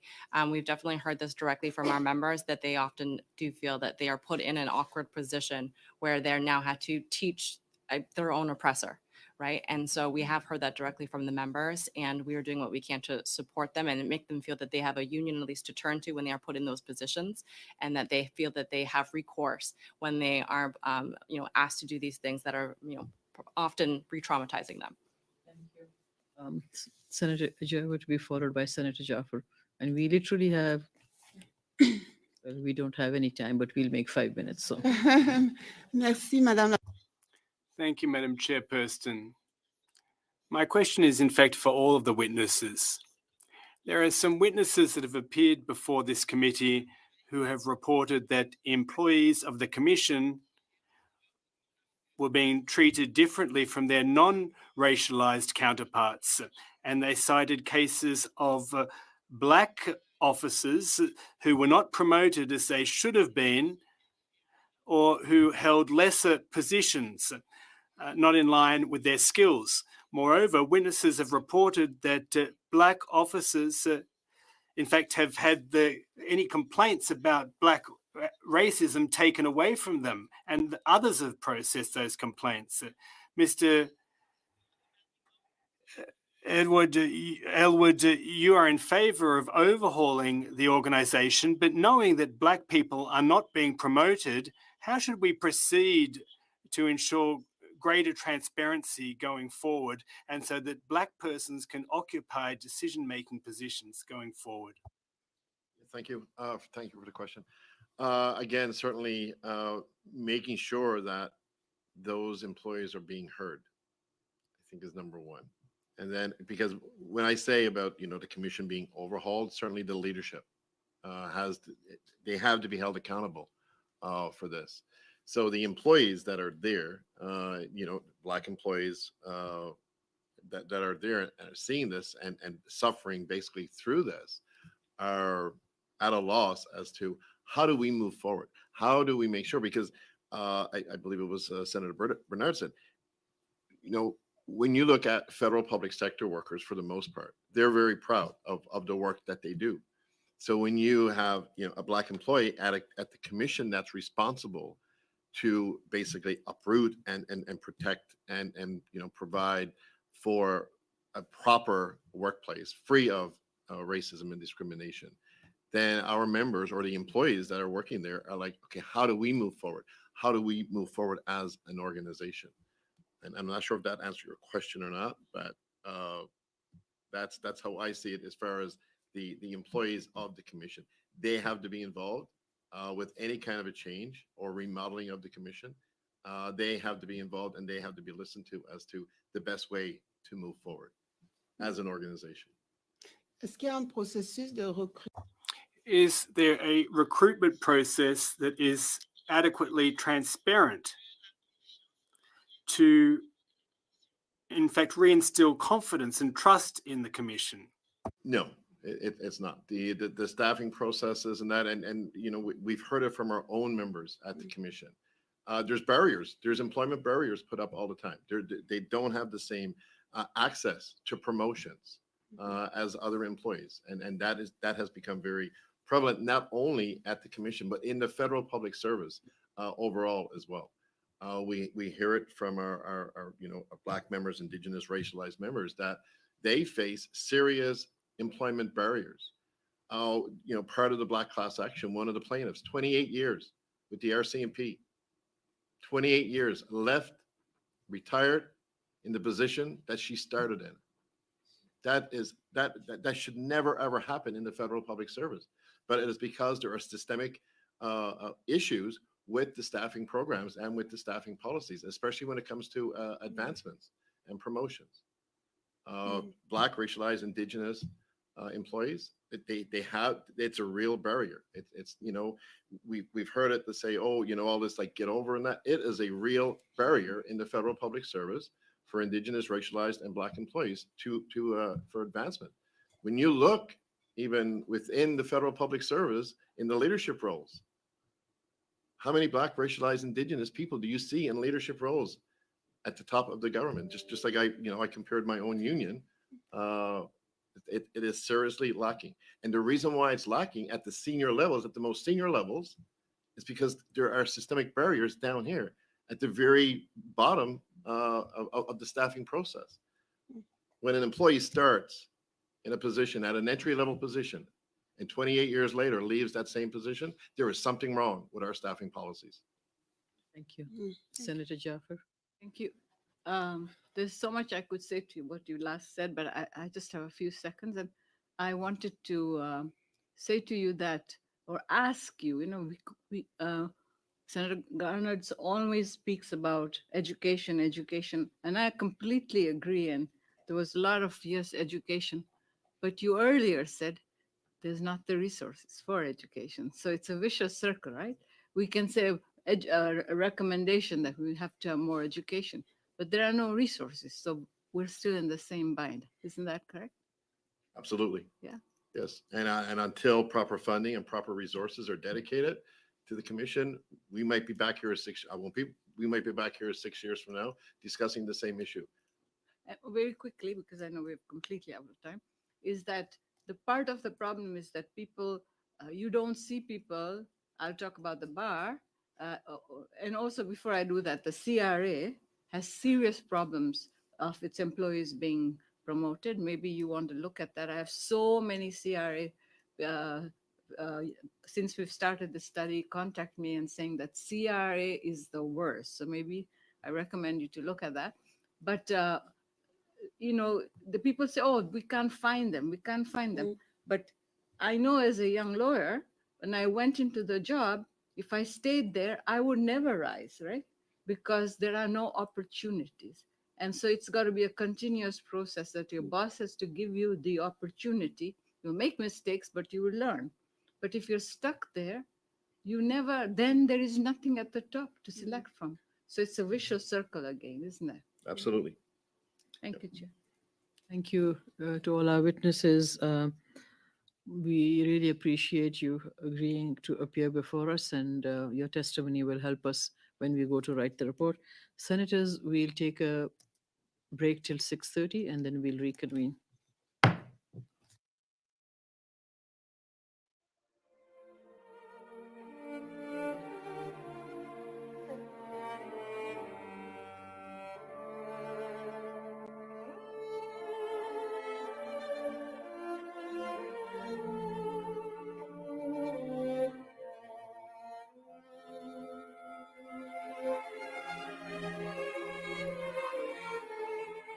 Let me stop you and say it's difficult for you to hear it. With all respect, what do you think for Miss Betsy to come here publicly and to say this and not even be able to work in a place where she really wants to work and has tried a number of times? How do you think she's reacting? And when you apologize, why did you not specifically apologize to her? And I don't want you to go behind, oh, it's legal, it's this. She's sitting here, you're apologizing. Why are you not apologizing to her directly? I want to be very clear. I was deeply moved by Ms. Betsy's testimony today. The kinds of experiences that she is describing are not experiences that I can pretend to understand. I do not live in her skin, but to hear her as a new mom myself about these experiences in the workplace of a lifetime of intergenerational trauma, of having had the kinds of negative experiences she has described in our workplace, I'm dismayed to hear it. I'm heartbroken to hear it. It is absolutely, categorically unacceptable. And I want to be very clear. In my opening remarks, I spoke about some instances in which employees were treated with disrespect in the workplace. And I want to extend personally to Ms. Betsy that apology. It is unacceptable that she would have such experiences in our workplace. We have a breaking story to tell you about this hour. CBC News has learned that Black members of the civil service, the Canadian Public Service, both current and former members, have launched a lawsuit against the government, alleging decades of discrimination that kept them from advancing in their careers. The suit aims to represent tens of thousands of employees alleging decades of anti-Black discrimination. The class action lawsuit alleges systemic discrimination toward Black public employees, specifically that they faced discrimination in the hiring process and when up for promotions dating back to the 1970s. Make no mistake, this is a major development, a significant, a landmark case, $900 million that has implications for organizations and institutions across the country. I've done a total of 37 years with the RCMP. I never got a promotion. 26 years of loyal service, and to extend to you our best wishes. I haven't hung it up. Too many awful memories. The way I was treated, the way I was held back, no promotions. I will be retiring after 30 years of service with the agency. I've only received one promotion. A manager at the Immigration and Refugee Board said to me, we should go back to the good old days when we had slaves. That superintendent said he didn't want a Black girl to be working there. Hello, bonjour, my name is Masoda Malep. Je suis Masoda Malep. I am an employee of Canada Revenue Agency. I hold a CPA CMA designation, an MBA from the University of Ottawa, and a Bachelor Engineering degree from the University of Applied Sciences in Hamburg, Germany. I'm fully bilingual. I've been working for the CRA for the last 15 years. From my experience, Black are not truly accepted. Having an accent has nothing to do with being intelligent or being capable of understanding the job and doing the job. It is an environment that is so unjust, that has always put Black down. I have applied so many positions. I've been in polls, AU3, AU2, AU1, MG4. I made it once and I was let go after 1 year. They let me actually lose my job as if I could go back to SP4. In Ottawa, I was hospitalized because of that stress. Just thinking of going to work, I was vomiting. One morning I said, I can't do it anymore. I went to work that day, I was trembling. I was like, I could not stand, I could not sit. I actually was sent to the hospital. When I started working for the federal government 7 years ago, I was happy. I was cheerful. I would show up on the job with passion. Nearly 7 years later, I am in a deep, deep level of a depression that I don't even know if I can get out of. And that is not fair to us as Black workers. You know, this lawsuit, people think it's about the money. But for people like me, it is not about the money, because I do not want the next generation to go through what we have to go through on the job. When we go into work and we are invisible, then when we try to react and file complaints and come forward and say, you know what, I've been working here 4 or 5 years, I'm enraged, then we're angry Black women. There's no space. There's no space for healing. There seems to be no space to even discuss racism and discrimination on the job, because that is shut down as well. So what do? We go inward, we get sick, and then we retire with sickness. And then we retire at the lowest paid salaries. And then we retire broke. And then we retire broken. And then we retire, and that's it. We retire as nothing. We retire as no one. We retire as if we weren't even there. So that is why I'm asking you, why is this acceptable? Is this the Canada that we want to live in? Is this the society that we are working towards building? No, No, no, no, no, no, no, no, no, no, not for me. I don't want this for me. I don't want this for my son. I don't want this for future generations. No, no, no, no, no. This has to stop here. This has to stop now.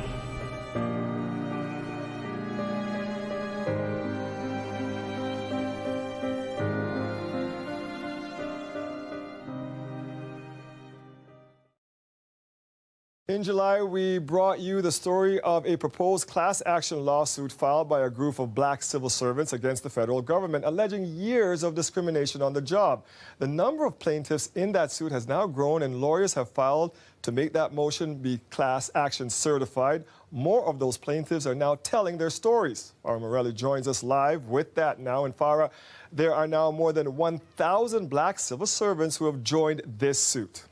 That's right, Dwight. And lawyers for this group have filed a 1,400-page motion to have it certified. And in those pages, details of allegations of decades of discrimination and harassment in the public service. And in addition to that, affidavits of experts who talk about the impact, both psychological and physical, that had on these workers. We spoke to 3 more women who have now joined on to this suit.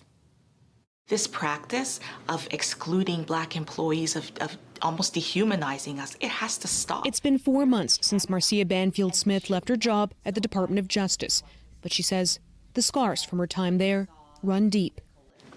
I'm almost afraid to do anything else because I think if I make a mistake, because people make mistakes, it's inevitable, will I then, or will they say this is why they never took her on at the Department of Justice? Banfield-Smith says she watched as non-black colleagues rose through the ranks while she was kept at the same job and same pay for 19 years. I came in 2002 as a paralegal.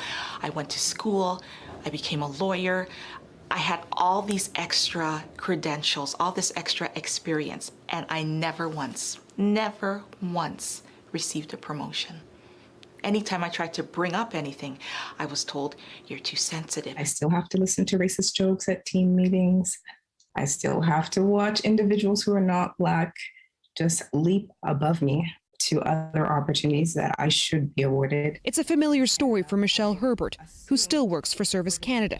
She claims anti-Black discrimination has kept her at the same job for 7 years and says she's now on leave because of the toll it's taken on her. The impact is devastating. My self-esteem has been eroded. Having to go into a workplace where I know I'm strategically being excluded from opportunities is debilitating, it's paralyzing. It causes me to doubt myself. It causes me to doubt my capabilities. Both women are now part of a proposed class action lawsuit of Black civil servants, which has more than 1,000 plaintiffs. They filed a motion to have the suit certified. In a statement, the Treasury Board of Canada Secretariat, the employer of the Federal Public Service, said the court has not yet set a timetable for the remaining steps toward a certification motion, including a date. It added, at this stage, it would be premature to comment on how the next steps will unfold. Nobody wants to go to trial. Nobody wants to do any of this.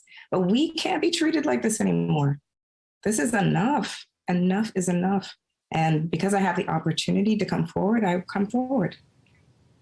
Now, Dwight, you might remember from our story 2 months ago that there was this push by this group for the federal government to create a Black mental health fund that was to support some of these workers who experienced racism and discrimination on the job. Back then, the government told us, well, there's already an employee assistance program that exists. Coming up later in the show, we'll tell you how that Black mental health fund has now become an election issue. Earlier in the program, we brought you the story of a proposed class action lawsuit against the federal government that has now more than 1,000 plaintiffs. The suit alleges years of discrimination against Black employees. The group is also calling for the creation of a mental health fund for Black employees. And as Farah Morelli tells us, that's now become an issue on the campaign trail. At first it was okay, but then it became a living nightmare. That's how Carol Sipp describes the 26 years she worked as a public servant. During that time, she says, she endured harassment and discrimination from a supervisor, treatment that she says took a toll on her, both mentally and physically. If there's a project and you had to lift boxes and only black ladies were on lifting those boxes, and I complained to management, they did nothing about it. I went to the EAP officer for advice. I wrote to my member of parliament. I went to the union also, but nothing was done really. SIP is part of a proposed class action lawsuit against the government, alleging decades of discrimination. The group filed a motion this summer asking the federal government to urgently create a mental health fund for Black civil servants. When we reached out to the government then, they told us that an employee assistance program already exists. Now, with the federal election campaign underway, an apparent change in tune. In the Liberal platform on page 37, it states if the party is re-elected, it will, quote, establish a mental health fund for Black public servants and support career advancement, training, sponsorship, and educational opportunities for Black workers. The Liberal Party has put forward, as part of its platform document, a implementation of a mental health program, which is the very essence of what we have requested as part of our action. One of the lawyers representing the group says he hopes whoever forms government will partner with them. And I'm hopeful, as we sit here in an election, that our Prime Minister, that every leader will take the opportunity to speak to these issues of equality, of fairness, of merit-based recognition within our public service. For Carol Sipp, she says it's not about her, but rather the next generation of Black public servants. It's very important to me because I look at the young children growing up, and I don't want them to go through what I personally went through or the others have gone through. It's not fair. We are all human, whether we Black, white, or whatever color, wherever we come from. We are all human. Farah Morelli, CBC News, Toronto. Third panel of the day. The witness has been asked to make an opening statement of 5 minutes. We shall hear from the witnesses and then turn to questions from the senators. With us in person today, I wish to welcome our colleague, the Honorable Senator Ian Shugart, PC, former clerk of the Privy Council. And I now invite Senator Shugart to make his presentation. Madame la Présidente, ça me fait grand plaisir. Madam Chairperson, I'm delighted to be here this evening. It's indeed an honour to be in attendance.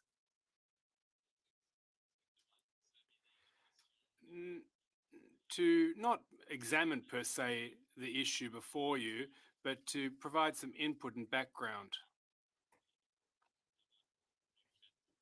as part of your study this evening. I'm told that the clerk's call to action about equity and inclusion and anti-racism has been raised before the committee.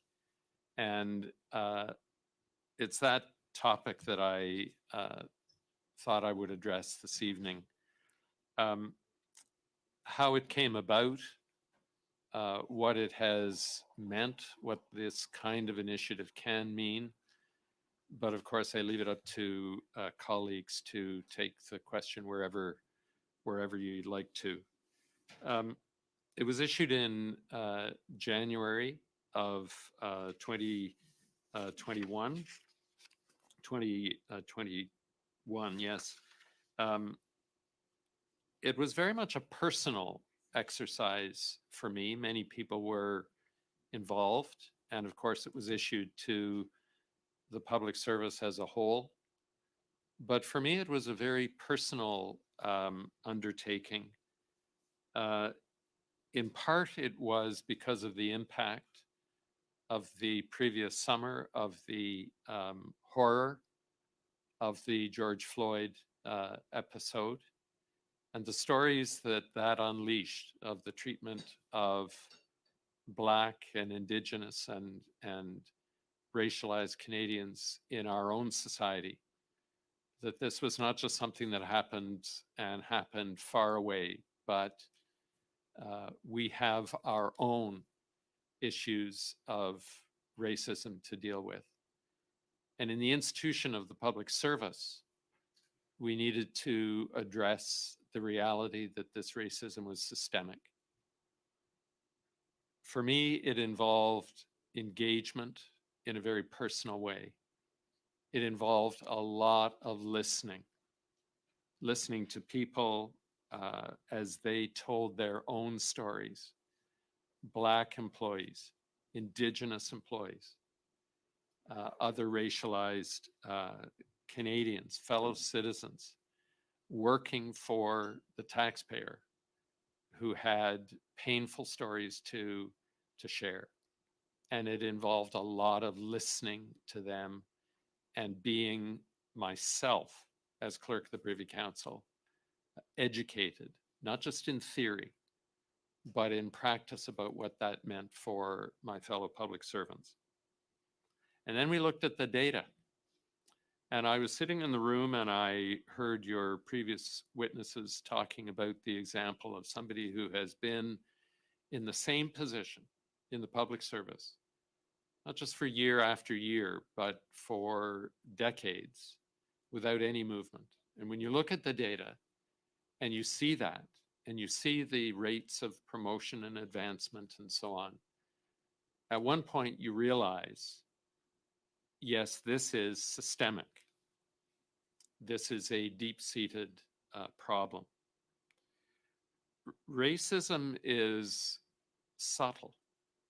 It may not involve overt hatred in the heart, but it can still be there. And people don't like to admit or conceive of their organization being systemically racist.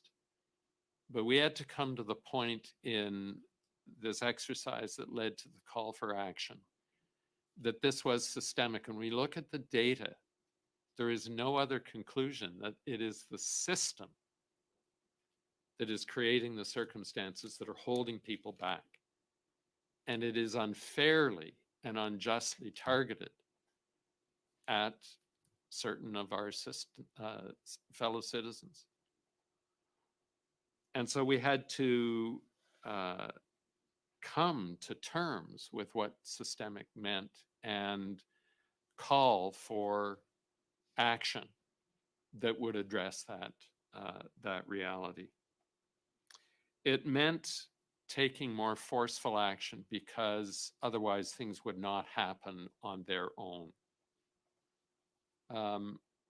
With respect, I don't quite agree with the statement that more education will do it. I don't quite agree with the statement that until we have more resources, we won't have education, and until we have more resources, we won't be able to solve the problem. I didn't wait to see what the resources will be. I didn't ask for more resources to accompany the call for action. I just called for action. And I knew that enough of my deputy minister colleagues were with me that they agreed and they were at the place of being ready to take action. But it was issued to all public servants at all levels in whatever degree of leadership responsibility they possessed. I think it was well received. I think it has had impact. The staff of the committee can go to the submissions of deputy ministers to the clerk for reports on that action. It was essential that action be measured, because if you don't have measurement, you don't have accountability. And there's no question that having to report back does motivate leaders in organizations. There's no question about that. And even if it isn't everything that we would like it to be, as long as there is forward movement, there's some basis for encouragement. And I believe that is what we have seen. The current clerk carried the work forward and made a keynote speech at the government conference on diversity, equity, and inclusion, most recently in October of last year, of 2022. And it's a very forceful speech, and it outlines the kind of thing that we continue to need to do. And she has established a lot of forward momentum on this. So I think we can be encouraged by what is happening, but we cannot be complacent about what is happening. But those elements of listening and identifying as much as possible, being determined and exercising leadership and seeing that it is part of leadership to make this happen was essential to the call for action and everything that has happened since. And I'll stop there and, to the best of my ability, comment for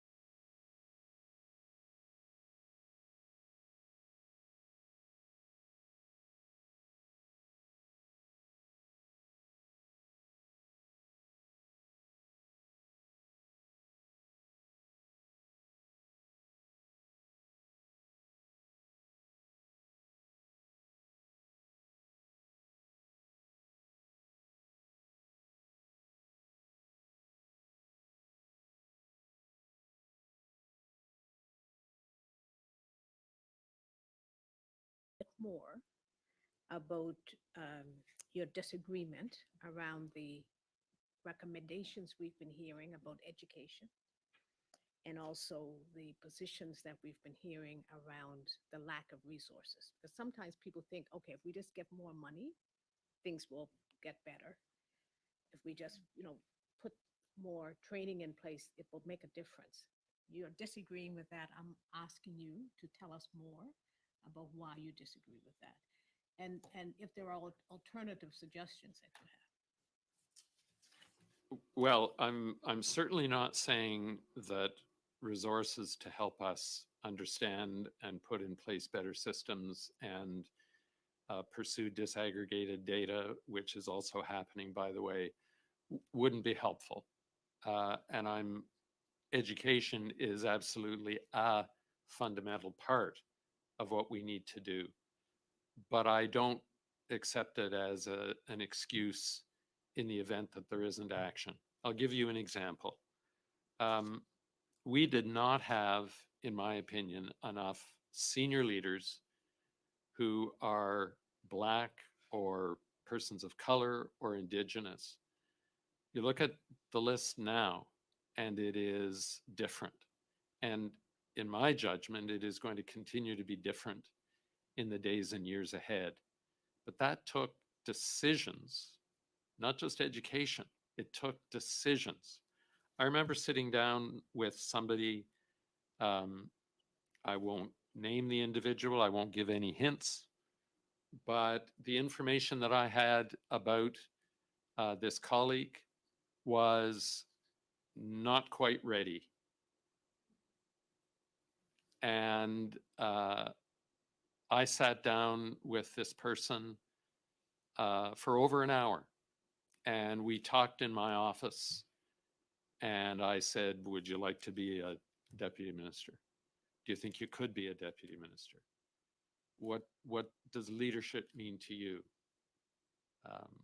Tell me about your family.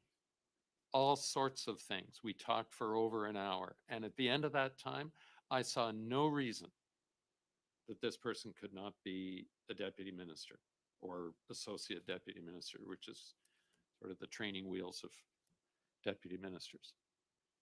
And we appointed this person.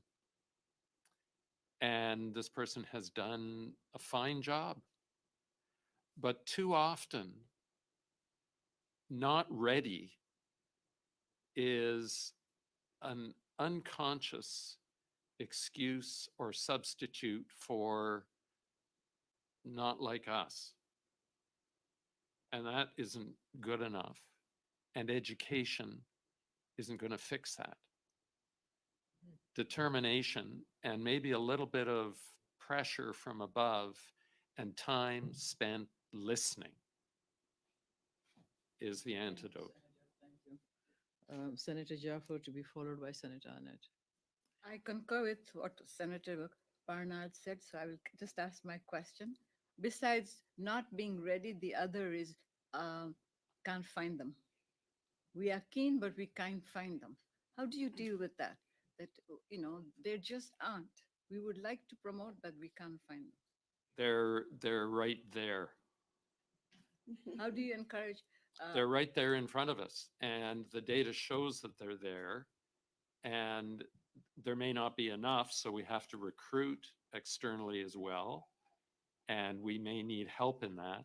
And none of this is going to be overnight. This is sometimes going to take longer than we would like, but we can make progress.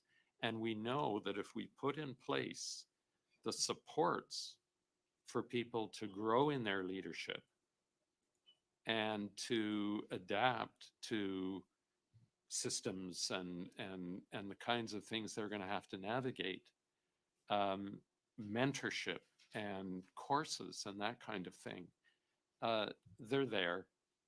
So, you know, for I was on the Human Rights Committee chairing for a very long time.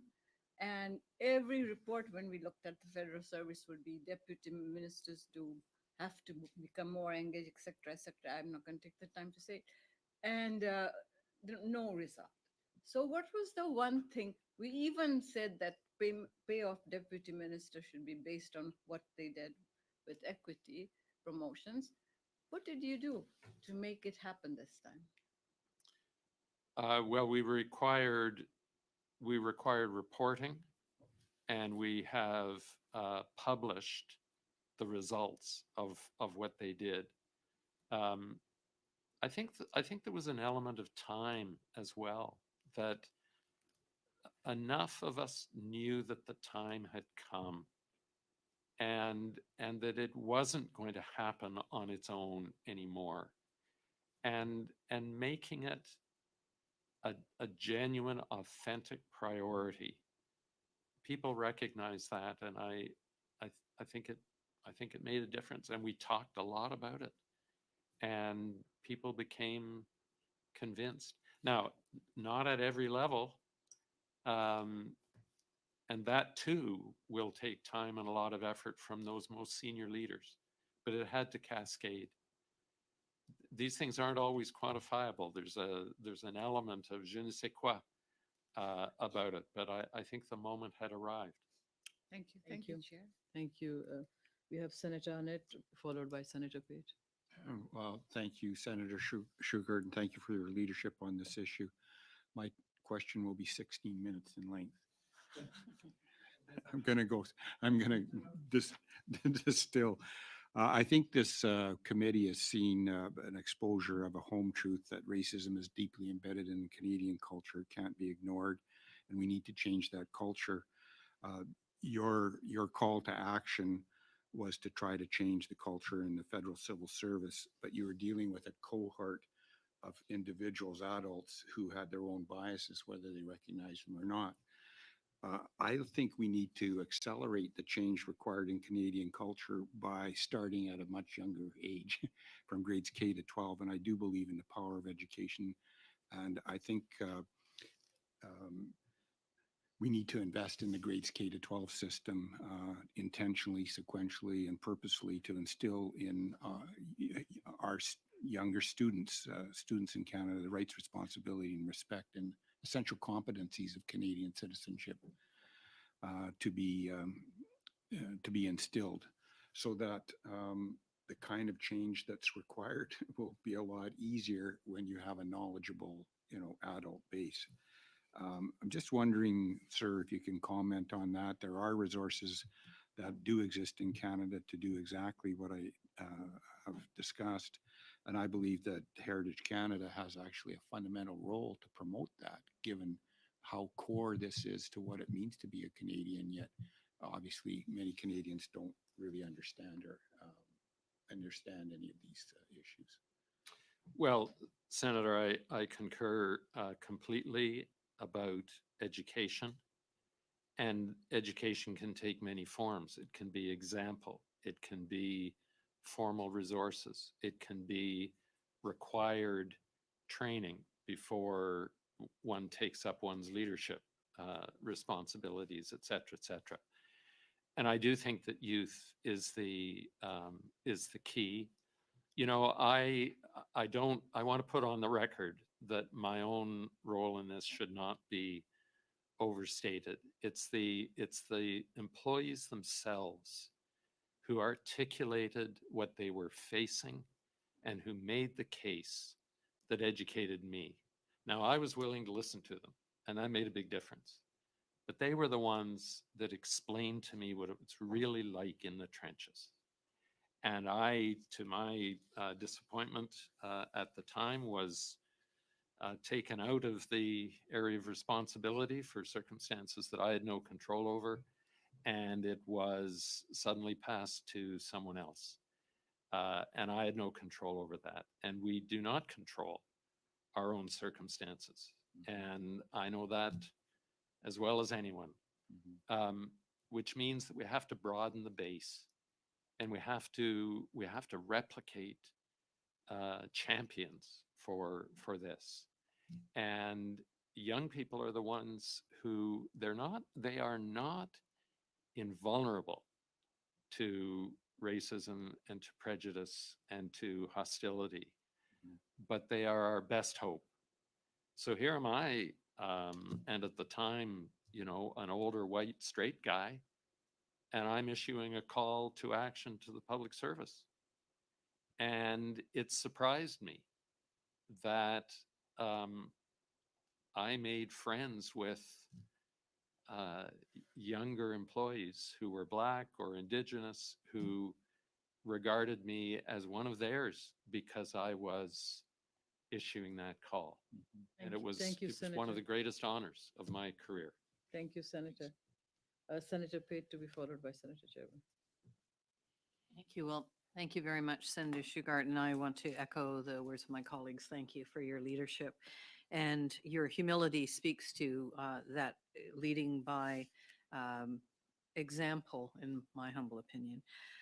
From your perspective, I'm interested in what you see as the steps now going forward, and what, in light of the systemic racism that has been exposed in the Canadian Human Rights Commission, as well as more broadly, what are the steps you would see that, in addition to what you've already said, that could, address the issues at the CHRC, but also address them more fully in the public service writ large?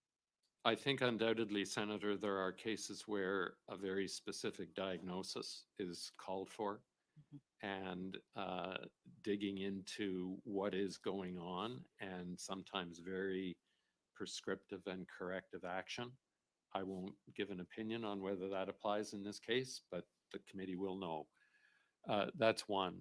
The other one is keep going in the direction of education, of actions that are appropriate to the organizations. One of the things that we've done in making departments responsible for human resources policy and decision is that we leave it to them to determine what is appropriate. And that's a challenge. So we've got to make them accountable for what they do with it. And therefore, I think the mechanism that is in the clerk's call for action, and the present clerk has continued, of reporting back is appropriate. And then I think the education and culture change through recruitment is also appropriate. And we just can't forget that this is a task that we have in the public service, we have throughout Canada, but in the public service, which is paid for by Canadians and serves Canadians, we should be the exemplar of that. Thank you. Senator Sherpa. Merci, Madame la Présidente. Merci. Thank you very much, Madam Chairperson, and thank you, colleagues, and thank you, Senator Shugart. It's very touching what you've said, and I understand from your testimony that there needs to be a call to action on the part of each and every one of us as leaders, and your leadership is praiseworthy, to say the least.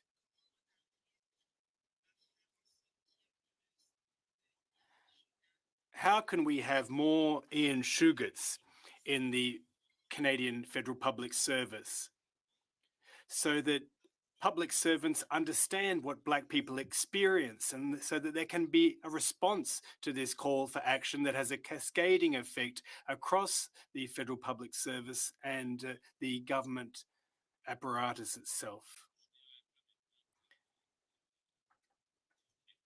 Well, cloning is illegal, I should say, right off the bat, in Canada, at least. Secondly, there are many Ian Shugarts. Thirdly,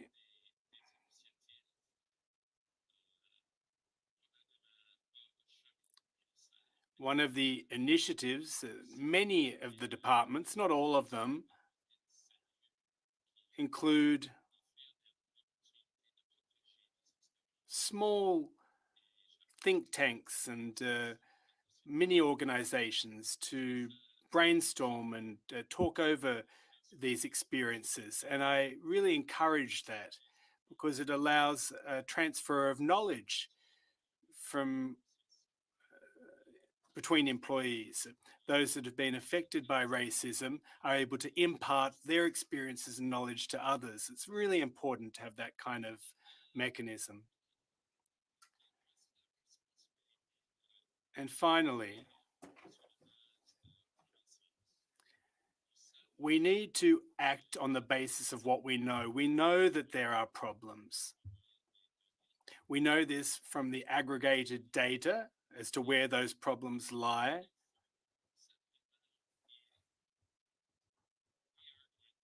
And sometimes you just have to say, this number or this percentage of racialized people at this level, afin de réaliser des.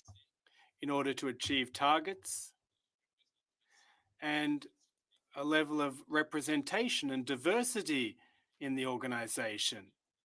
So it's a combination of soft and hard mechanisms in order to reach that destination. Question.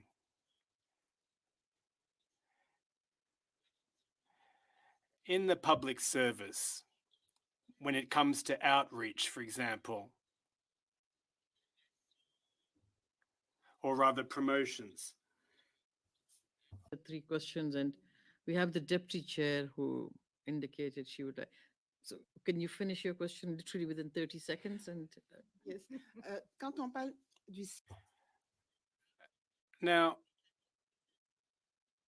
when it comes to recruitment and promotions in the system, in your opinion, does that system itself need to be overhauled such that it becomes more transparent? And how would we go about that? Yes, possibly so. And the goals and objectives of equity need to be part and parcel of that very system. But this needs to be authentic and it needs to be put in practice and implemented. It is possible. And we are making headway. And that attests to the fact that it actually is possible. Senator Bernard, I hate to be the bearer of bad news, but you have 2 minutes now. Very quickly, Senator, it's a follow-up to Senator Jerk about, the idea of targets and so on. Isn't that what employment equity is supposed to be doing? It's been in place since 1986. And so why haven't we seen the progress for the targeted groups that are legislated, to be covered under employment equity? I don't know.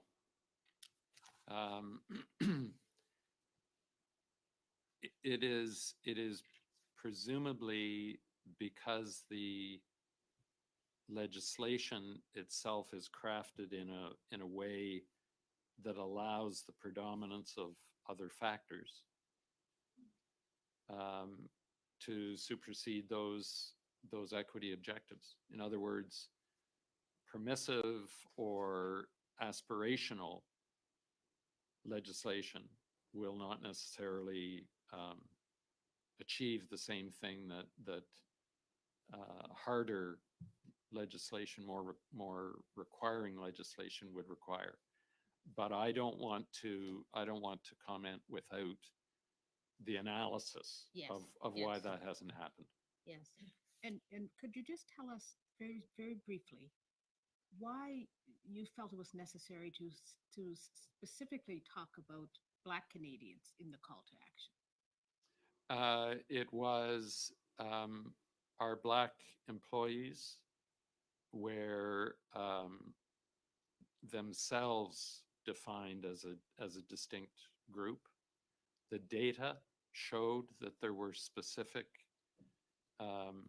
consequences or limitations surrounding Black employees, and they articulated a vision of their own experience that made it evident that this was a group of fellow employees that we needed to be conscious of and do something about, and so we did. Thank you. And of course, under employment equity, they're listed under visible minorities. And so you specifically separated them out. Yes, and I think that had already been de facto the case. And of course, a class action was organized on that basis, and we just recognized reality. Recognize you. reality. Thank you. Thank you, Chair. Thank you, Senator Sugar, for your testimony. Thank you for all the work you have done. And, I look forward to learning from you. Senators, we're going to suspend really, really briefly to get ready for our next witness.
Senators, I shall now introduce our fourth and last panel of the day. The witness has been asked to make an opening statement of 5 minutes. We shall hear from the witnesses and then turn to questions from the senators. I wish to welcome our first witness who are with us via video conference today. Harnini Sivalingam, Director, Equality Program, Canadian Civil Liberties Association. I now invite Ms. Sivalingam to make her presentation. Thank you, Madam Chair, for the invitation to appear before the committee on this important national issue. I join you virtually today from the traditional territories of the Haudenosaunee Confederacy, the Huron-Wendat and Putun Nation, and the current treaty holders, the Mississaugas of the Credit. So my name is Harini Sivalingam, and I am the Quality Director at the Canadian Civil Liberties Association. CCLA is an independent, nonpartisan, nonprofit organization that promotes the rights and freedoms of all peoples across Canada. We stand with the Black community in condemning anti-Black racism, sexism, and systemic discrimination at the Canadian Human Rights Commission. The finding of the Treasury Board of Canada Secretariat of Anti-Black Racism at the Commission amplifies what has been a known and lived reality for many members of Black communities, that anti-Black racism, sexism, and systemic discrimination exist pervasively across our public institutions. We have heard of disproportionate dismissals of race-based claims at the Commission, in particular complaints of anti-Black racism. According to the Commission's own annual reports, in 2021, 31% of complainants self-identifies as Black, whereas in 2022, only 8% of complainants self-identified as Black. Complaints of racism are often the most difficult and challenging claims. These are precisely the types of claims that require more support and resources from the human rights system. So therefore, we strongly urge the Commission to take accountability and implement strong measures to address anti-Black racism, sexism, and systemic discrimination internally within its own practices and externally in how it handles race-based discrimination claims. We also urge members of this committee to use this opportunity as a catalyst for driving meaningful and effective changes to enhance the federal human rights system to meet the needs of Black, Indigenous, and racialized communities in Canada. CCLA was a key player among civil society organizations that advocated for the creation of the Commission, as well as the Ontario Human Rights Commission in the 1970s. National human rights institutions serve an important function in upholding rights and freedoms in Canada. They have been described as cornerstones for the protection of human rights.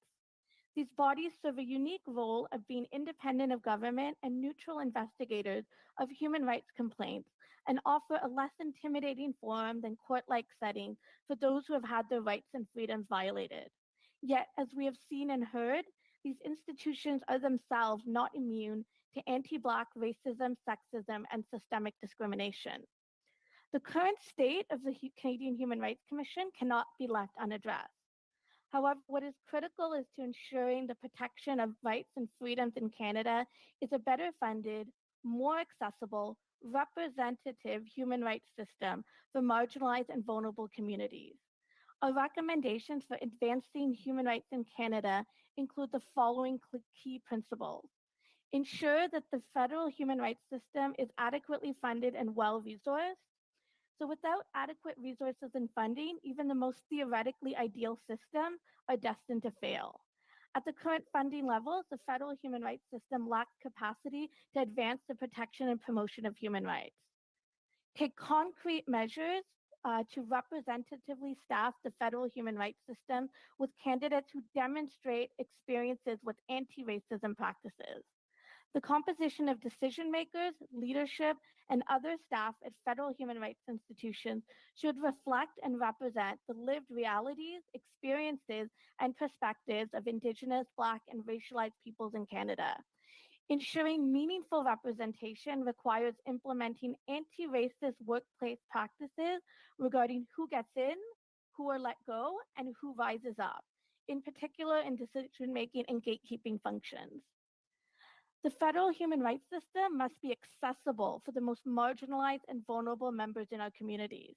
For many marginalized and vulnerable communities, the human rights system remains inaccessible.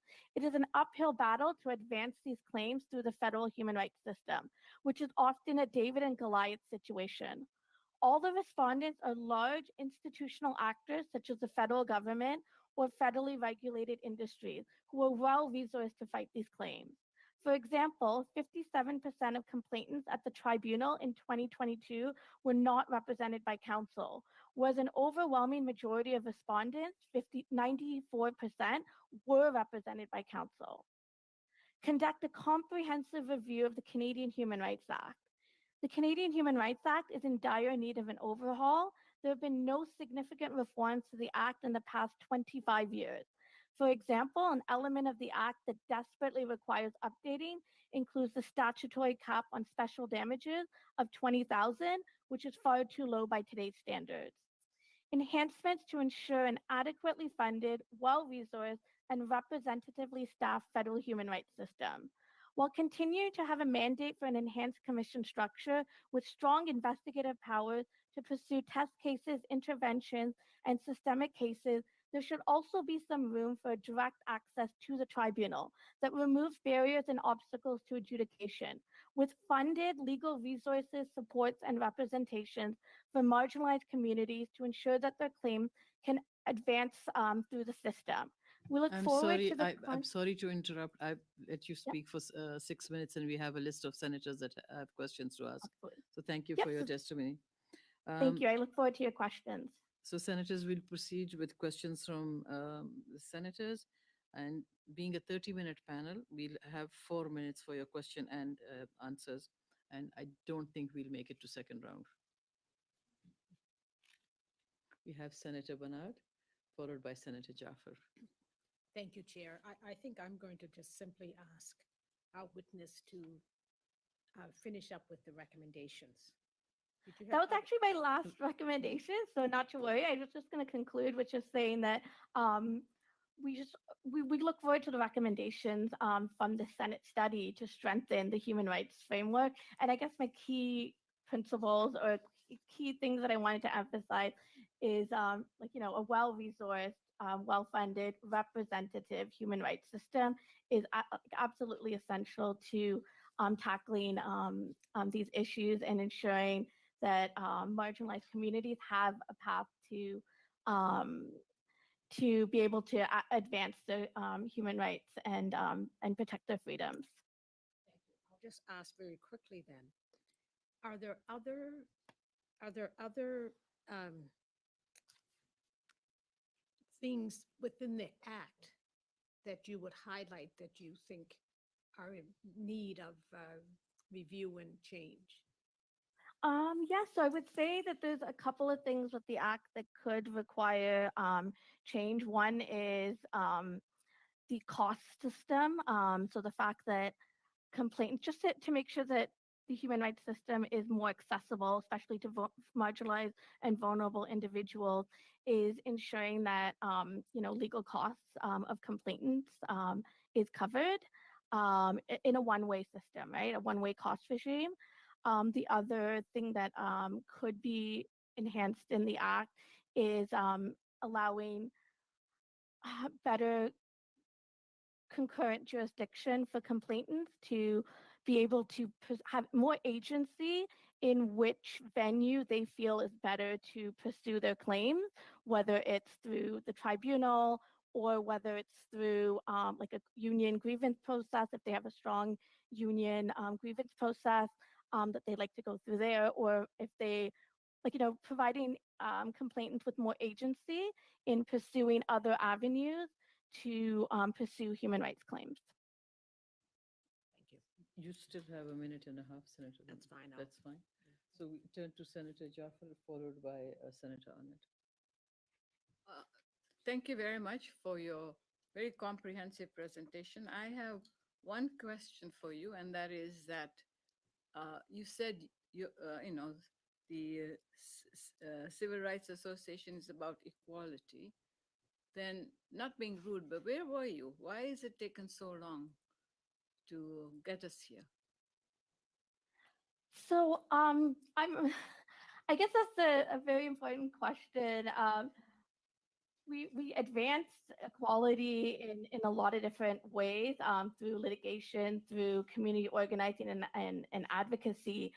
This issue was brought to our attention through the finding of the Treasury Board Secretariat. So the issue of anti-Black racism in all of our public institutions is definitely a long-standing issue. And we do take a lot of measures to advocate for marginalized communities, for the Black community, for individuals that come to us and organizations that come to us with legal litigation support. But in terms of our mandate as an organization is to intervene in cases, to bring out test cases, and to advocate on policy and reform. And I think us being here is one of those avenues that we're expressing solidarity and having that voice to bring this issue forward and hopefully have an important recommendation heard by this committee and for you guys to act on. So what you've heard, not just from our testimony, but also from members of the Black community that have testified in weeks prior. Thank you. Thank you, Chair. Thank you, Senator Arnett, followed by Senator Hartley. Thank you, Chair. I have 3 questions, and I think you're well placed to answer these questions, given your work at the CCLA. Would you describe the efficacy of diversion, equity, and inclusion tools, perhaps with regard to bias awareness and microaggression in addressing systemic racism, and specifically anti-Black racism? And are DEI tools sufficient to respond to systemic anti-Black racism? And my third question is, with respect to overhauling the CHRC, that organization has had a lack of resources. It's hamstrung by a lack of resources. That's not an excuse in any way, but it's an explanation for some of the problems that we're hearing about. I think it's been undervalued and, in fact, underfunded for decades. And when you overhaul that, what would you say about making recommendations about proper resourcing? Okay, so I'll tackle each of your questions in as short period as I can. So in terms of unconscious bias and EDI, so we definitely believe that training and education plays a role, but it's not enough. You need to change workplace culture. You need to have political will to do that. You do need funding. It's not resources are not enough. You have to have the political will to also make those changes. I was speaking to an EDI consultant preparing to speak before you today, PK Ojo, and what I really learned a lot about these types of practices and what really needs to be done to change workplace culture. And what I'm want to draw from is that you need to look at what is incentivized and what is rewarded, what is what has consequences in order to change behavior. So you have to look at who is being promoted, who is being let go, and who is what practices in that workplace culture are being rewarded and which ones are being have consequences. So for example, are people that are making complaints of systemic racism, are their complaints being heard? Are they being dismissed? Are they being punished for making those complaints? Whereas people that are supposed to be hearing these, or doing these actions that are contributing to systemic racism, are they being promoted and moved up along the ladder, right? So what is being incentivized and what is being rewarded, and what has consequences attached to it, and that is part of that workplace culture, right? So I think that kind of deals with the second question too about about EDI and addressing systemic racism and systemic discrimination and practices, right? EDI alone is not going to do that. You really have to change the culture and representation, which is one of my key recommendations as well, right? Is you need to have who you have in these positions have to have proven track records of doing anti-racism work, right? And there's many ways to to have those as metrics. Quickly, the third about overhauling the Canadian Human Rights Commission and Respect to representation. making sure that they get the right amount of funding to do the task that's required to have success. Absolutely. So I think that's those are one of my 3 key messages, right? Is you need to have a well-resourced, well-funded system. but even the most well-funded resource system still needs the political will to do it, right? And so you do need to, right now, it doesn't have the capacity, it doesn't have the resources required. And so we need to ensure that that is not used as an excuse to not do the work that needs to be done. Thank you. Thank you, Senator. Senator Hartling to be followed by Senator Pate. Thank you, Chair, and thank you to the witness. You're bringing to us a lot of really good information. I really appreciated your brief that you sent to us. So my question today is, in your brief, you stated that the CCLA was a key player that advocated for the creation of the Canadian Human Rights Commission, and that the Commission can be more accessible, less intimidating forum than a courtroom setting for those who have their rights violated. Do you believe the Commission has lived up to the role for Black Canadians? And if not, what needs to change? Thank you. Yeah. So the system as it stands has not lived up to its own ideals of promoting and protecting human rights. It has definitely not lived up to that, the promise to the Black community to do that. And we've seen that, we've heard it in testimonies and from the Treasury Board Secretariat's report. So we've also seen and heard that not just in its own employment practices, but also in how it treats claims that are coming to it that are complaints of anti-Black racism. So I think, so yes, it's been a failure in that regard, but I think it can be, these institutions can be made non-racist, that you can change the culture and the workplace practices to make these institutions not just non-racist, but anti-racist. And I think we need to come to terms with the fact that this country as a whole has had centuries of anti-Black racism. So they are deep-seated in all of these public institutions, but that can be undone as well. So those centuries of anti-Black racism that have been the foundation of some of these institutions can be undone as well. Mm-hmm. Thank you. Senator Pate to be followed by Senator Gerber. Great. Thank you very much, Madam Chair, and thank you to the witness, and thank you for your particular work in this area. My question is following up on some of my colleagues, but it's more specific to, particularly for Canadian Civil Liberties Association, but other civil liberties organizations. One of the challenges sometimes in dealing with racism, other forms of discrimination, is trotted out often is the response that this was not racism, it was freedom of speech. And sometimes your organization and others have been put in the position of having to argue those kinds of positions. I'm curious how you see that fitting within this overall issue, because certainly sometimes when you're arguing for that freedom of speech, you're actually arguing for the freedom of speech of someone who is overtly engaging in discrimination, including anti-Black racism. So I'm curious how you walk that line within the organization, and what perhaps we could learn as a committee in terms of informing some of the discussion here. Thank you.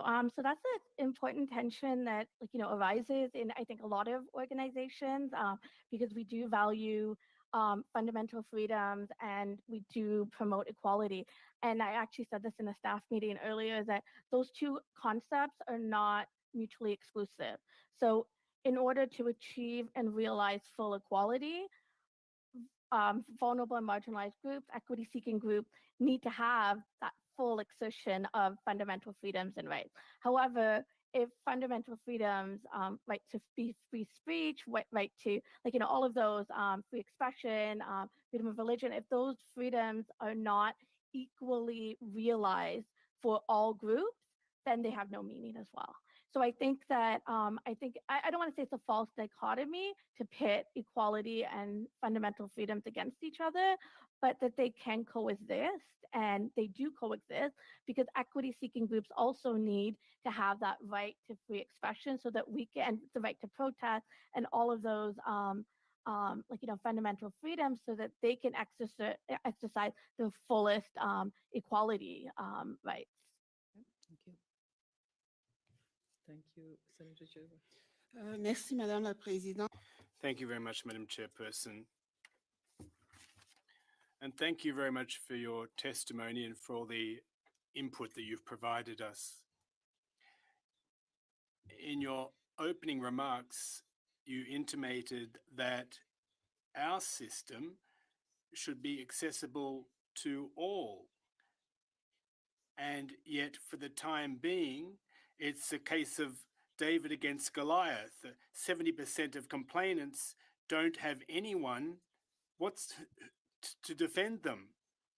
And certain witnesses have in fact confirmed here before us that it is very difficult to win or to have their rights upheld, because it's difficult to provide evidence or prove that they are being subjected to racism. So I have two questions.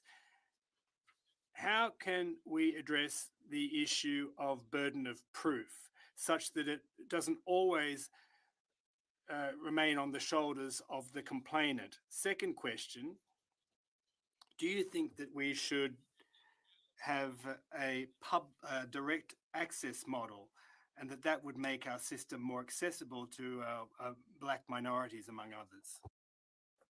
Okay, thank you. I'm going to address the last question first, because what we've seen through like the Ontario Commission, the BC Commission, Nunavut, that have direct access model, that it can work if it's properly funded and properly resourced.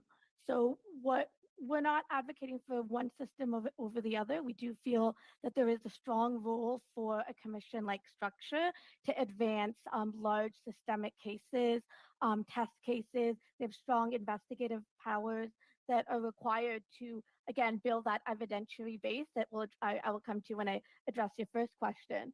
But we also feel that complainants should have that right to choose, to be able to have the agency to be able to go directly to the tribunal. So for example, if a commission were to not put forward their complaint, that shouldn't be the end of that case, right? For that complainant, the end of the line, they should actually have an option then to take the complaint directly to the tribunal. So there should be some direct access to the tribunal allowed while having a strong commission, because we think the commission does have a role to play in advancing larger systemic human rights issues. So in terms of how do you address, I'm going to go back to your first question about addressing the burden of proof. So as I did mention, I talked to a bunch of lawyers who, many lawyers who really had a lot to say about the difficulties in bringing and carrying forward claims into from the commission into the Human Rights Tribunal. And they're the ones that told, who said that there's a lot of barriers and obstacles. So the burden of proof is the evidentiary burden of trying to prove, how do you prove discrimination? People that have discriminated aren't going to leave a paper trail for you, right? So how do you prove that? How do you demonstrate it? Is a very tough battle. I don't know if I have any answers to that, except that if you have a commission that is actively involved and has more resources to be able to build that evidentiary trail by being able to subpoena witnesses, by being able to have strong investigative powers, that might help build that, be able to have expert witnesses that can testify about systemic racism in particular industries. Using those kind of resources would definitely be a step towards helping to ease that evidentiary burden for complainants. Thank you. Thank you, Senators. I want to thank the witness for your assistance in agreeing to participate in this study. Colleagues and guests, the public portion of our meeting is now over. We shall suspend this meeting for a few seconds and then continue in camera to discuss a draft agenda.